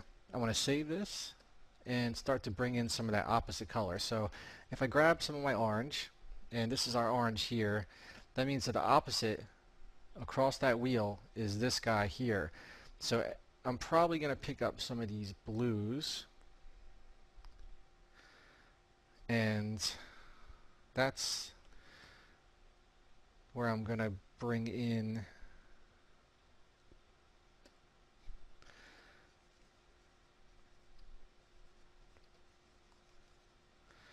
some of these darks.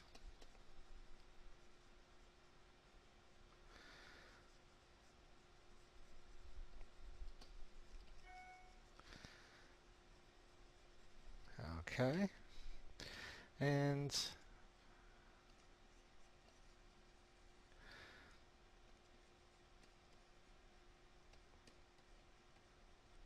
let's bring in some of these even darkers.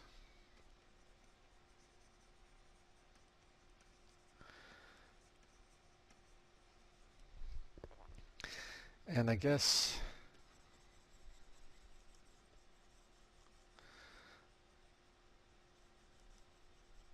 pulling these down.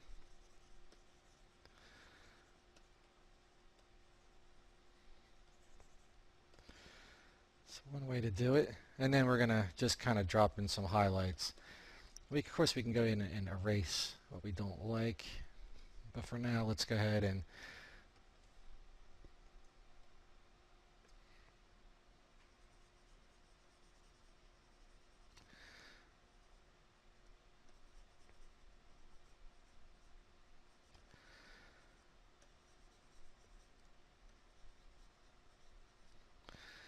alright, pretty much what you expected. Yeah, I guess so. And now we can start to lay in some more color. I'm going back down to my bottom layer here.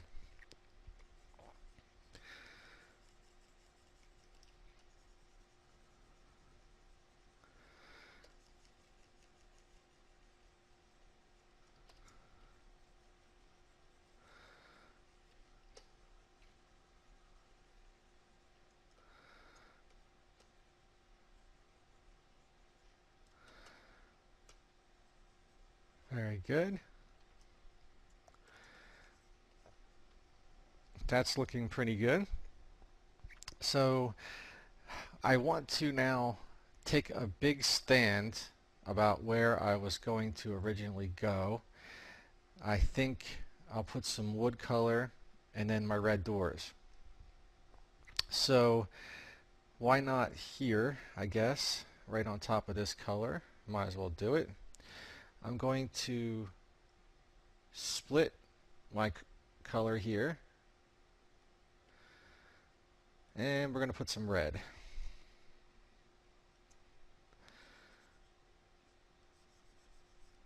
I think I'm going to use basic airbrush.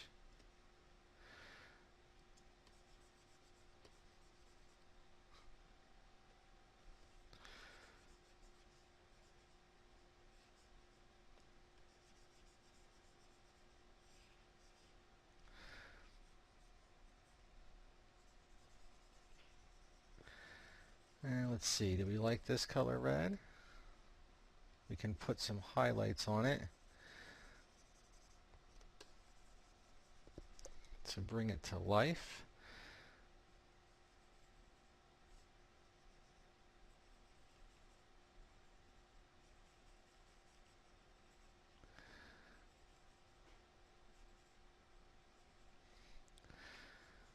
Okay, and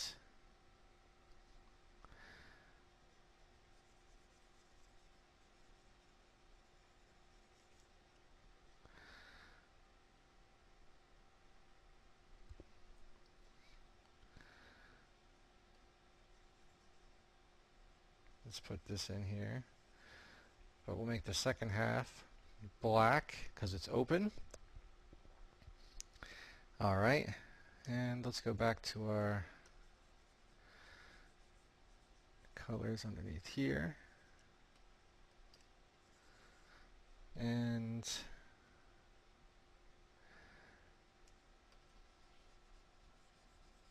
there we go.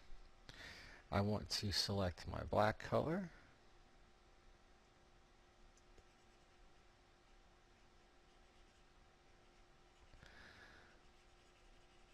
Alright. And because I don't want to spend too much time on detail, I could be here for hours, quite literally hours, to finish this off. I'm going to leave this more in like a sketch type of mode, which I might have already gone past the point as far as the sketch goes. But what I'm going to do is I'm going to drop in the sky now to finish the color theme, which is the whole point, really. So I'm going to add one more layer. I'm just going to save this. I do have another one that I made for you guys. It's slightly more detailed. But I'm going to show you the sky and then one more trick about adding complements as highlights that you might like. So let's go ahead into our orange. We know that this is our blue here. So we need to select different ranges of our blue. And I want to put down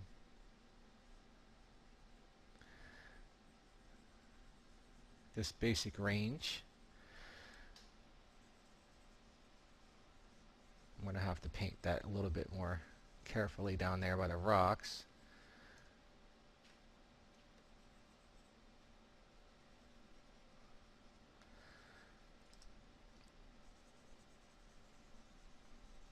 Okay.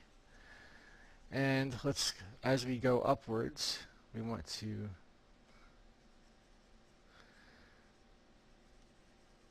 blend that in.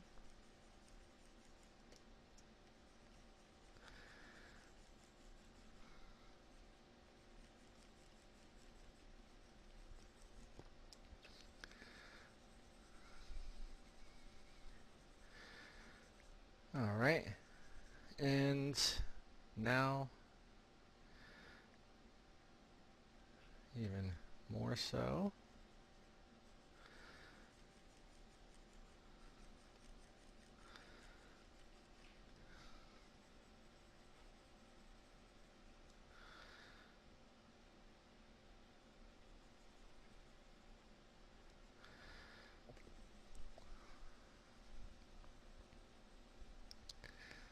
All right. I could probably go all the way up with that.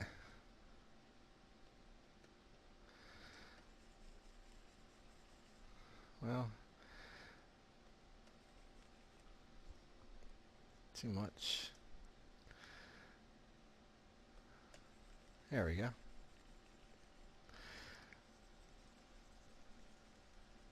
And that's going to keep our general color scheme. I'm just going to blend it in for you a little bit though, so you guys can get the idea how long it takes to do it this way. Of course, you could always do the gradient method, which is a little bit more painful, but I think you guys will get the idea. So I like to go into my basic mix soft and just kind of blur the lines in between the master colors.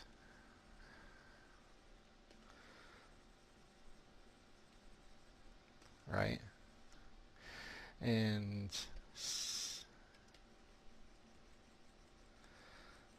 make sure you select it in between color. It helps greatly, actually. Very good. And depending on how much pressure you put, I'm using a pressure sensitive tablet, a Wacom HD.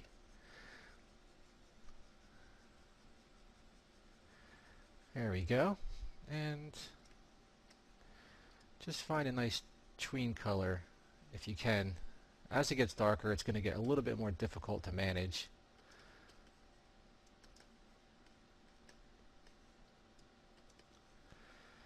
Of course, you can spend some time dropping some cloud in there too if you want, but ours is going to be a blue sky to match our very much split complementary / complementary looking color scheme.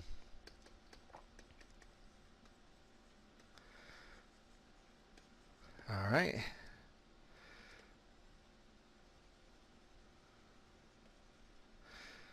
I guess last but not least, let's go in and try to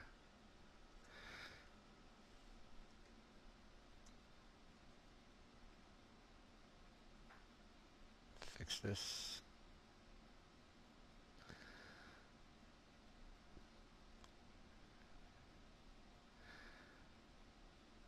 Hopefully you guys spent a lot more time on it than I just did.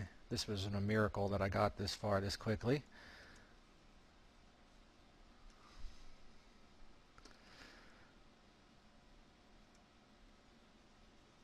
Okay.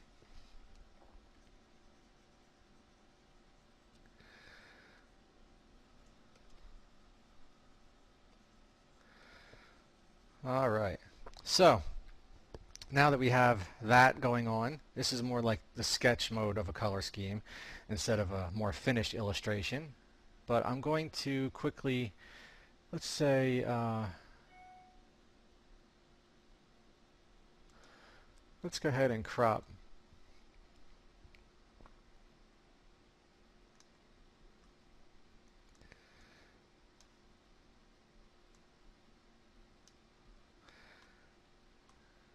Alright, so here is our image so far, and that is pretty neat. I'm just going to go ahead and save. Now I'm going to show you just quickly, if you want to work in natural media brushes, there are like a bunch of different brushes in here, and there's lots of different ways to do this. I'm going to go ahead and select this really quickly, or maybe this one, and I'm going to select a lighter color. Let's see, go back into your paintbrush tool. There we go. And you might want to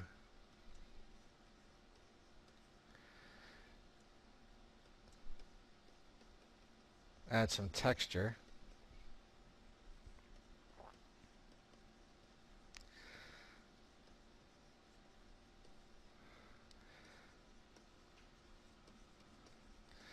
Using a textured brush. Don't be afraid to darken it up if you want some dark areas in there. And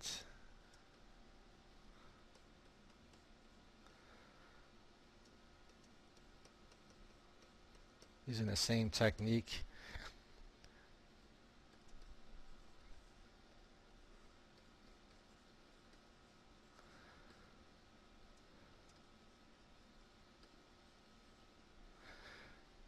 all right. See how I'm blending that down using this funky textured brush. I realize that I'm on the wrong layer, but it's easy to remove from this layer.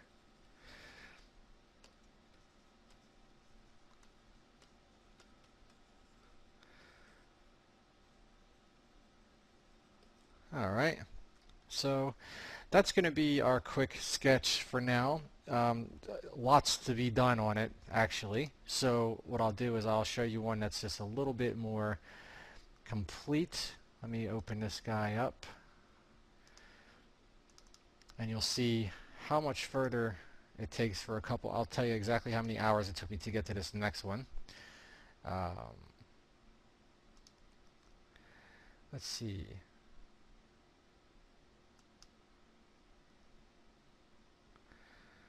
She's opening now. Okay, so this one here, this is basically using a similar color scheme. It took me roughly, I guess, 4 hours to get to this right here. Now, I was using a variety of different brushes, trying out a lot of different techniques because it was like the first time I was using the application. But you can see as a concept, it's probably fine. I only got to spend like a half an hour, so there's not a lot of time to spend there. The next thing we're going to do is we're going to start to color grade some stuff using a CG application, so we can see what footage looks like color graded in real time using masks.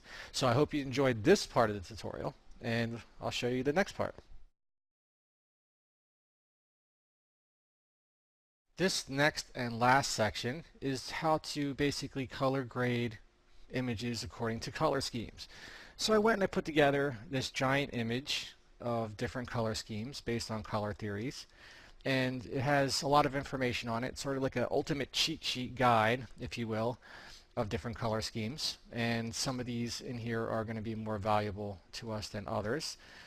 In this case, you'll see the analogous, complementary, split complementary, triadic schemes, etc. And we have a series of sequences that I have imported that we are going to try to find its best possible scenario. So when you're doing several shots together in a basically when you're seeing like a lot of different shots that have to be color graded, unified as one, you make one style and you apply it to all of them. In this case, I'm going to basically try to pick out which style best suits our needs for an image. And how we're going to do that is we're going to justify the best color scheme by looking at our chart, our color wheel, and jumping to the images here to see which one has suited colors for that scheme. So right away, you can see this one here, we have green in the background and red already dominant. So if I was to color grade these guys more green and flush her out more red, we'd have that complementary color scheme going for us. Right now it's got some orangey in here, it's got a little bit of a blue tinge because of the weather, so it's not looking so great. So we'll try to make that complementary using that particular scheme. Let's go and see what else we got here. This one I think is going to be the best for the teal and orange theme that everyone's kind of going with. I'm going to show you how to do that with this guy here. This one really dark, right? So what we're going to do is isolate the green and see if we can't make a complementary color scheme out of this, but keep it cool. Unlike making it just green and red, we're going to try to bring in that blue and orange to see if we can make it something that can be shown with a sequence of shots all together. This one, I think we're going to go for a monochromatic look. And this guy here, I'm going to see if we can get a triadic color scheme going on. Now we have yellows and greens and blues, but we'll take a look at our color wheel and see if we can break into maybe some reds. We'll see. This one here, this one has a lot of color in the background, and it's got purple and yellow. I think we're going to dumb down the background and make the purple and yellow pop from her hair, maybe even bring this yellow in a little bit, and that's going to be our complementary color scheme, or split complementary. And this one, of course, again, has similar colors to some of the rest, so we're going to try to match it to at least one or two others. Okay, so let's start with the very first one, and let's see if we can bring it into a particular shot. I'm going to go to my batch timeline, and I'm going to do this in a strange way. Normally, well, I guess there's two ways to do this. For people who don't know Flame, there's lots of different color grading systems inside of it. Some have a magic little window that lets us see the whole image, but to make things a little bit easier, I'm going to bring in our color correct guy, and okay, so this is one method, and then the other method is the color warper, which is the one that we're going to use for our scene. Let's see here. Color correcting would just change the existing colors. Color warper helps remap colors, so we want to use that.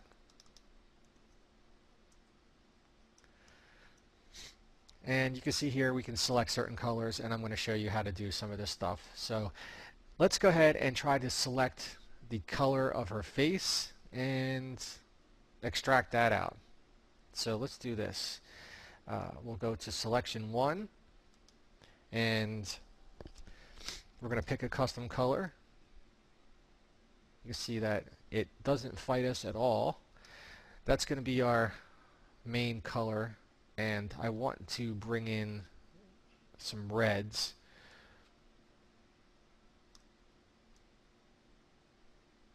Make her look a little witchy. And let's see if I can get that background.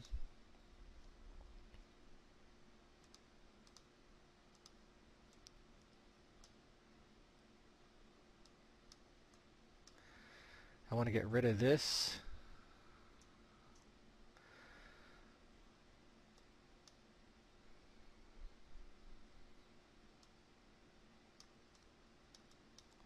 Well, let's go ahead and reset that one.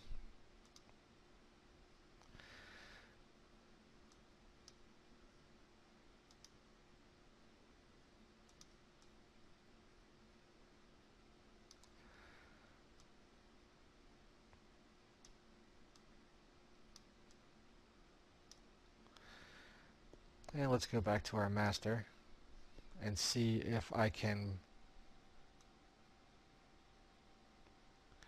dial the whole thing in green. Okay, so now what we have is green and red as the complementary scheme. Maybe doable, I'm not sure. That's up to you guys to decide, but we did bring in the green and red color scheme. You can see it right here that we do include those colors. So what I'm going to do is go back out to our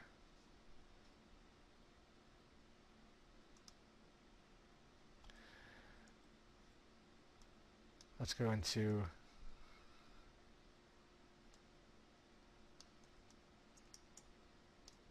okay, so let's go ahead and render that out.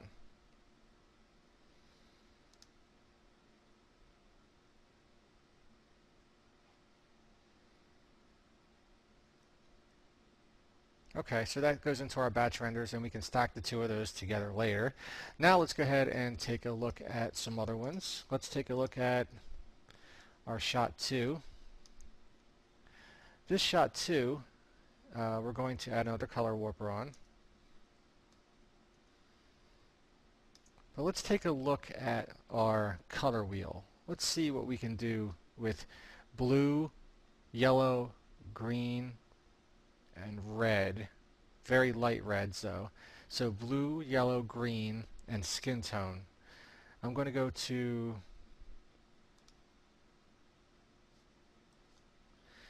the let's see here. So we got blue, yellow, and green. So this is analogous almost. And then the skin tones. So I guess what we need to do is focus on green,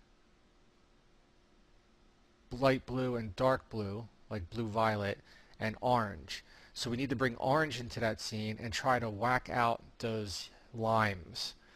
So that's our plan right now. So let's go back into our batch, and we want to get rid of this color and turn it green again, and then we're going to select this skin color and make it orange. It's going to be kind of tricky, so let's see if we can do it. Alright, might need to take my advanced masking class to handle this kind of thing. Alright, so let's go into our first selection. I'm going to see if I can alright, let's see if we can dial this down to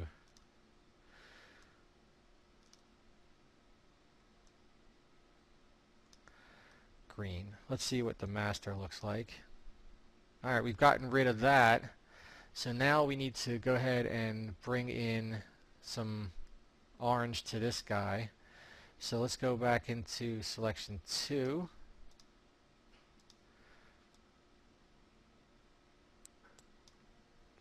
And I guess we need to bring in some oranges instead of reds. Even though green and red is a complement, we have that blue color here. So we want to make it a little more orange, which I think we just did it now. Okay, so I think we have that. So let's go ahead and take a look at the master. And now we have a split complementary color scheme. So not too far off from the original, but slightly different, and that does work. So let's go to our effects nodes. Let's render one out. And there's only 44 frames, so let's go ahead and type in 44.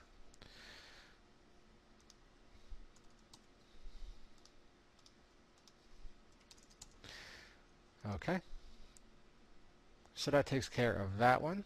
We'll compare that later. Let's look at shot 2B here. This one has the purples and yellows. That's the complementary we wanted to look at.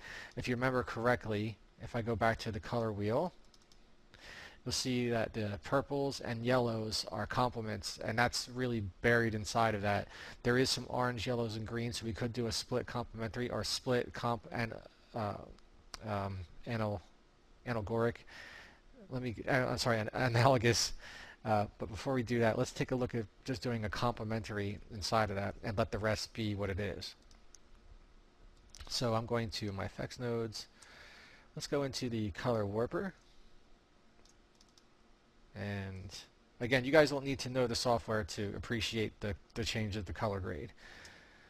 Alright, So I'm going to select this hair, and some of this is going to get picked up. We could put a mask on it, but it's not necessary, I have a feeling. So I'm going to select, yeah, I'm going to pick all this stuff.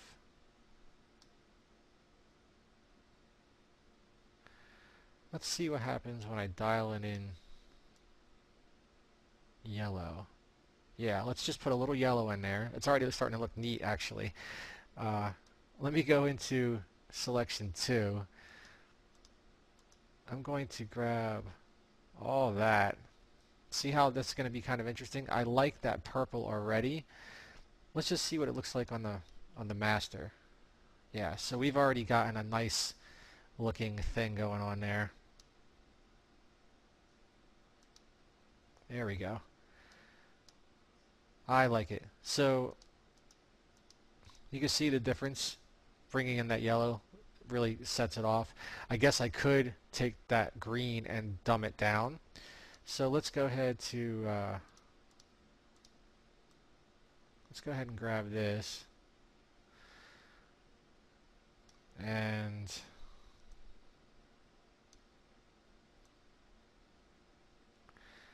pull that back. So now we have, oops, there we go. Now we have the image that we're looking for. I could have pulled that all the way back, but I think that having some green is more realistic than not. And of course we could put a color grade on top of it if it needs to be cool. So let's go back into our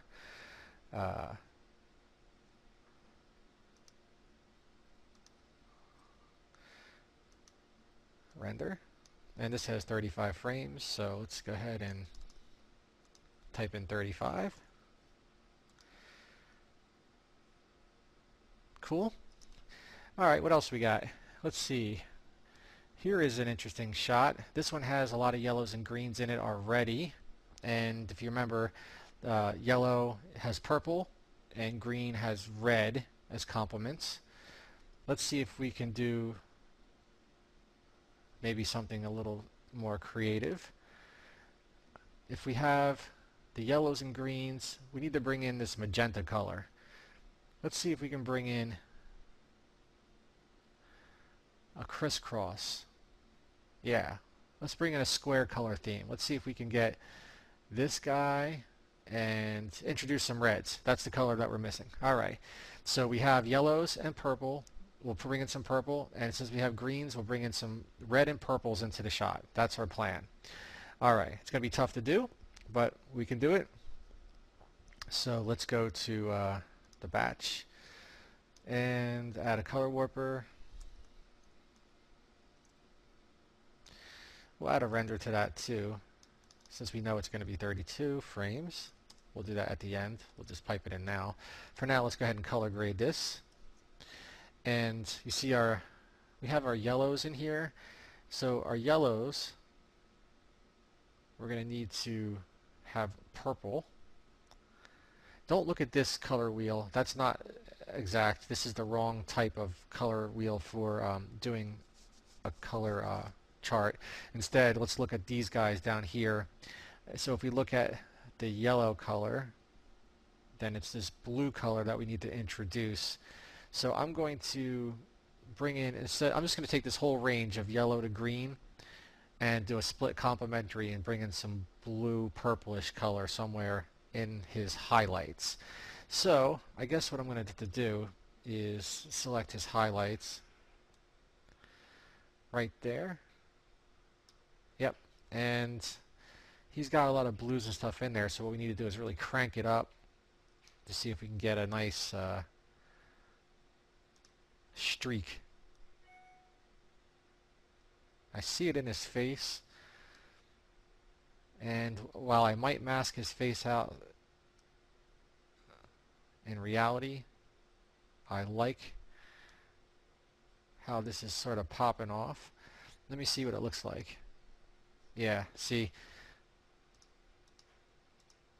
I like having that blue in there. So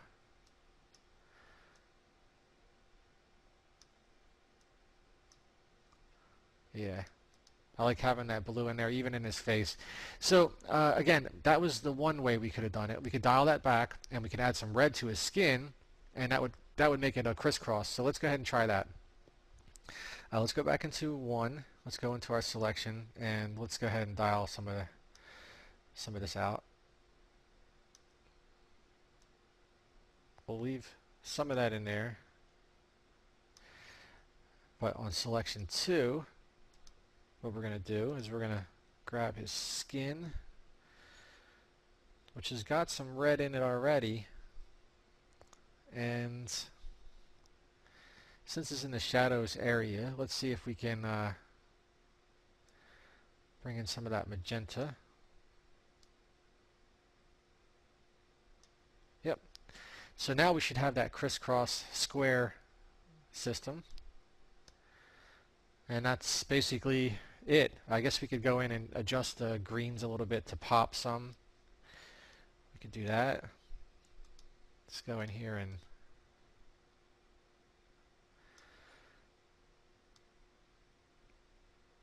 bring in some emeralds. There we go. So now we have a nice looking scheme. I think that one's going to do it. Let's go to the render and render range. Okay, so those are already going to be looking better. Next up, oh yeah, this one. I've been dying to get to this guy. This one is we're going to try to make a monochromatic out of. So let's see if we can do this with a couple different steps. Let's first try the color warper, which is the quickest way to get footage in there without deleting some of its original properties. Remember, if this is in a film, you're going to want to probably have consistent color, but if you're doing something like just black and white with a spot color, we'll have to turn it into grayscale first. So we'll worry about that in a second. Let's just go into our color warper and see if we can get this to look good. I guess first things first, I want to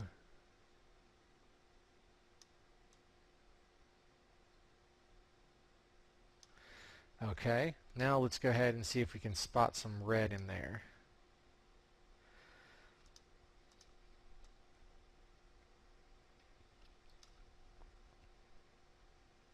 I know he's not the devil per se, but let's say we kind of bring in some of that devilish color.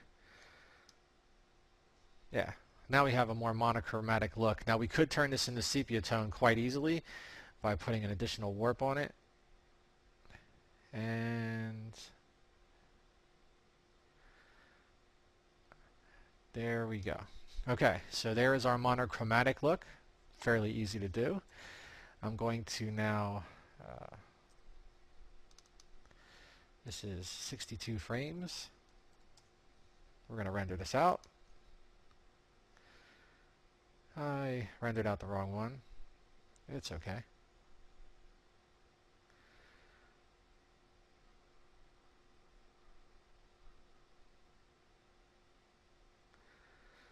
Alright, let's see here. So we can delete these guys. And we have all that rendered out. Okay, good. We have, what is it? We have 2 more.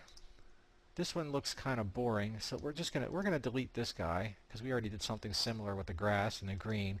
But this one has that blue and teal solution that we're gonna try to fix. It's got too much red in it, but we're gonna try to dumb it down to match that blue and teal that we showed before. That's really popular with the film guys. So let's go into our color correction. And of course we can add our render and make sure that this is only 25 frames.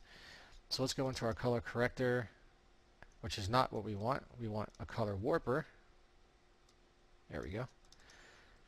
And so there we go. So let's go ahead and bring this down to teal, and then we'll bring this to red. So selection 1. Very good. I think that's fine. Let's go bring this down.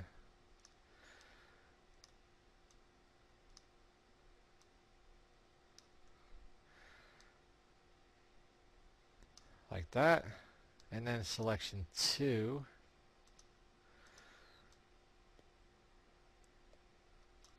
Very good. Now let's kind of bring that down like this. Alright, looks pretty good. Hold on. Okay.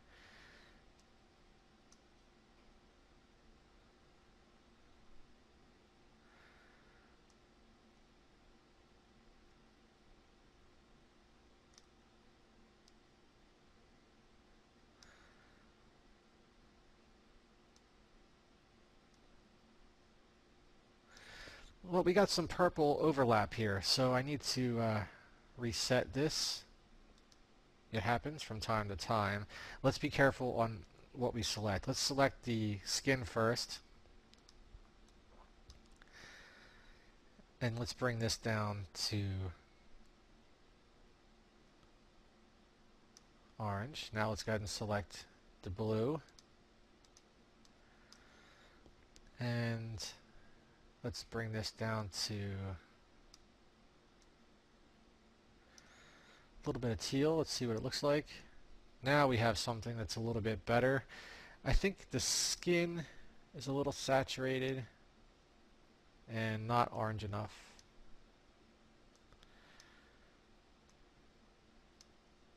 Okay, so I think now we have our scheme.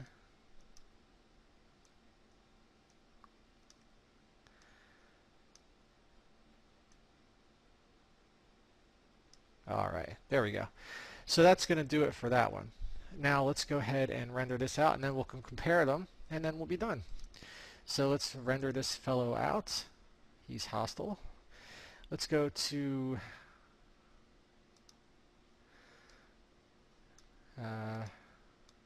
desktop reels, and let's do a comparison the old-fashioned way. These are our renders. Let's go our originals.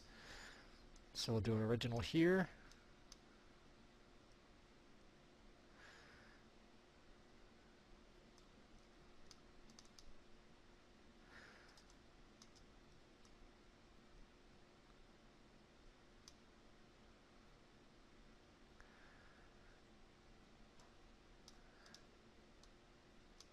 Okay. And as soon as it stops moving, we'll trim that. Okay. So now we'll stitch these guys together.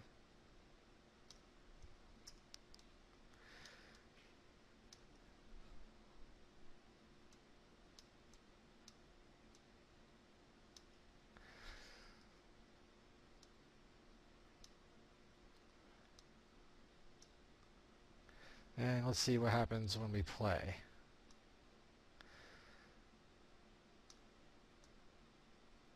Yep, see the color difference? So that's like a very tough one to pull off, but at least we have the color scheme in there. Very difficult to see, but you can see that one. That's our weakest one. Now let's go back to the ones that are a little heavy duty. I'm going to fold that one up. Let's compare number 2, which is this guy here. This one's also harder to see.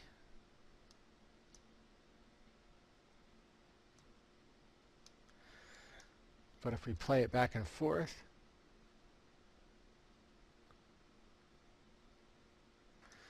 I don't think that one rendered.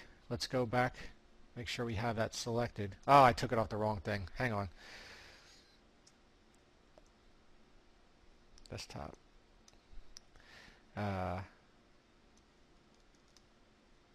We need to take this fellow and this one here. One of these is a render. Let me go into the... I don't have that one rendered out. Let me figure out why. I got to go back to my batch tree and see why you didn't render. 44.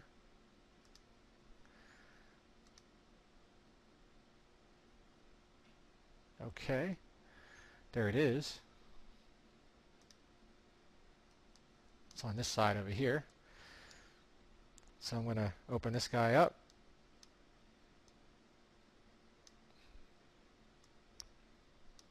Okay, let's compare the difference.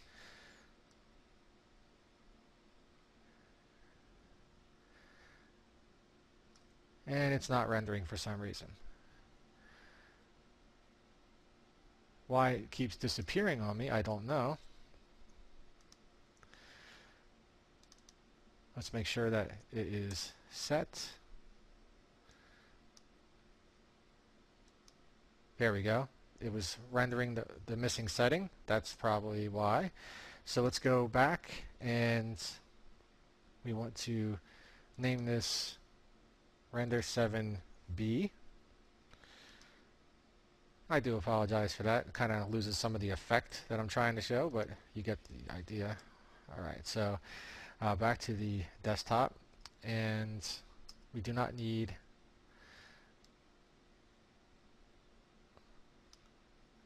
this guy. What we need is this guy. Now you'll be able to see a difference, I promise. So you see the difference between the emerald. It's a little bit more robust, but it's following the color scheme, a natural color scheme. The shots aren't that great to begin with, so the director of photography should light these to match the color schemes you want. In theory, this is just after the fact kind of thing that you have to deal with. I guess we can look at shot 10A, and I'll open that up.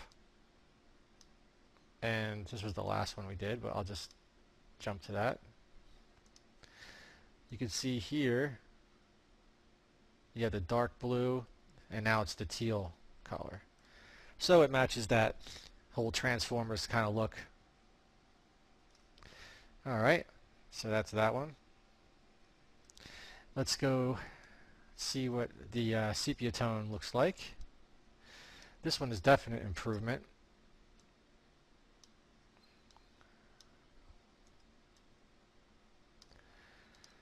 So you have this guy to this guy, right? Monochromatic from weak. So that looks good. We'll put that here. Let's take a look at, oh, that purple one. Let's see how the purple one holds up. I was kind of interested in this one because that's a tough color scheme to get to work in general, but let's see if we made it work here. Hopefully I set it to render properly. Yeah, totally better. So this one here, a little bit too cold, and this one here brings back the blonde hair, so that really pops. Matter of fact, if this was the color scheme of the whole film, that would be kind of nice. So that one worked pretty well. And let's see this guy here. This one was kind of a dud shot to begin with, but let's see if we could at least get the color scheme inside of it, if not making it better. Oh yeah, bringing in the color scheme, I actually do like that a little bit better. The slight blue and red to the skin helps accentuate the footage. So that's a good sign. So our color theory does work more times out of not, and the only weakest one is the one that we had the least amount of color theory applied to it. I guess what we could do is probably try to tweak it a little bit more before I let you go. Instead of just saying, okay, it wasn't a good one, why don't we try to make it good? And how we do that is we just go back and we see what our selections are. I'm going to just reset the whole thing here. And I want to maybe dull down the green altogether and maybe cool this whole thing off with an orange and blue. Let's make it orange and teal, even though well, I guess we could grab this. Let's see if we can grab those eyes really quickly.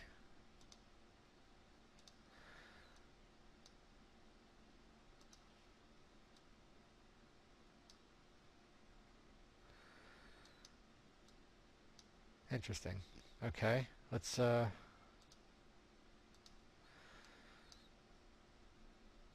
seems like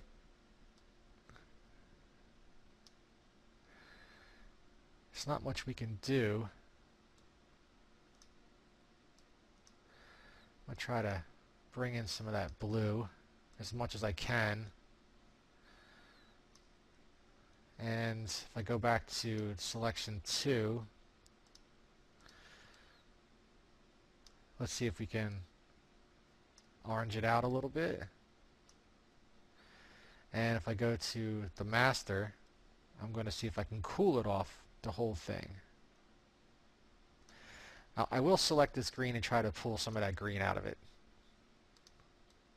Make some Kentucky bluegrass. It's not so easy to do.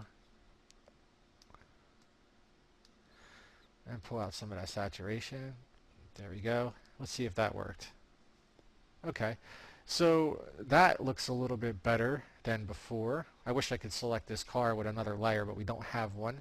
But that's okay. So let me go back and let's try to render this guy out. Render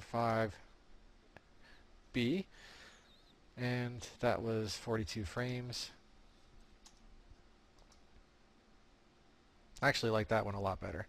So let's go back to our desktop and let's see here. The original one is shot 1A, real ugly. And let's see if this one's any better. So there is the before and there's the after. You get that cool looking with the orange, and I was able to bring out some of that blue into the eyes. So that matches our blue and teal, our orange and teal type of color scheme. Alright, so that's going to be it for now. If you have any more questions about color theory, please visit the internet. There's so much stuff about color stuff on there, and inside the project files I'm going to include my cheat sheets. Has lots of different articles about color theory, as well as lots of different color wheels that you can follow, and of course the images from those films inside of that article. I saved that as a PDF. And again, if you have any questions, email Chris at cmiVFX.com, and I hope you've enjoyed. Cheers.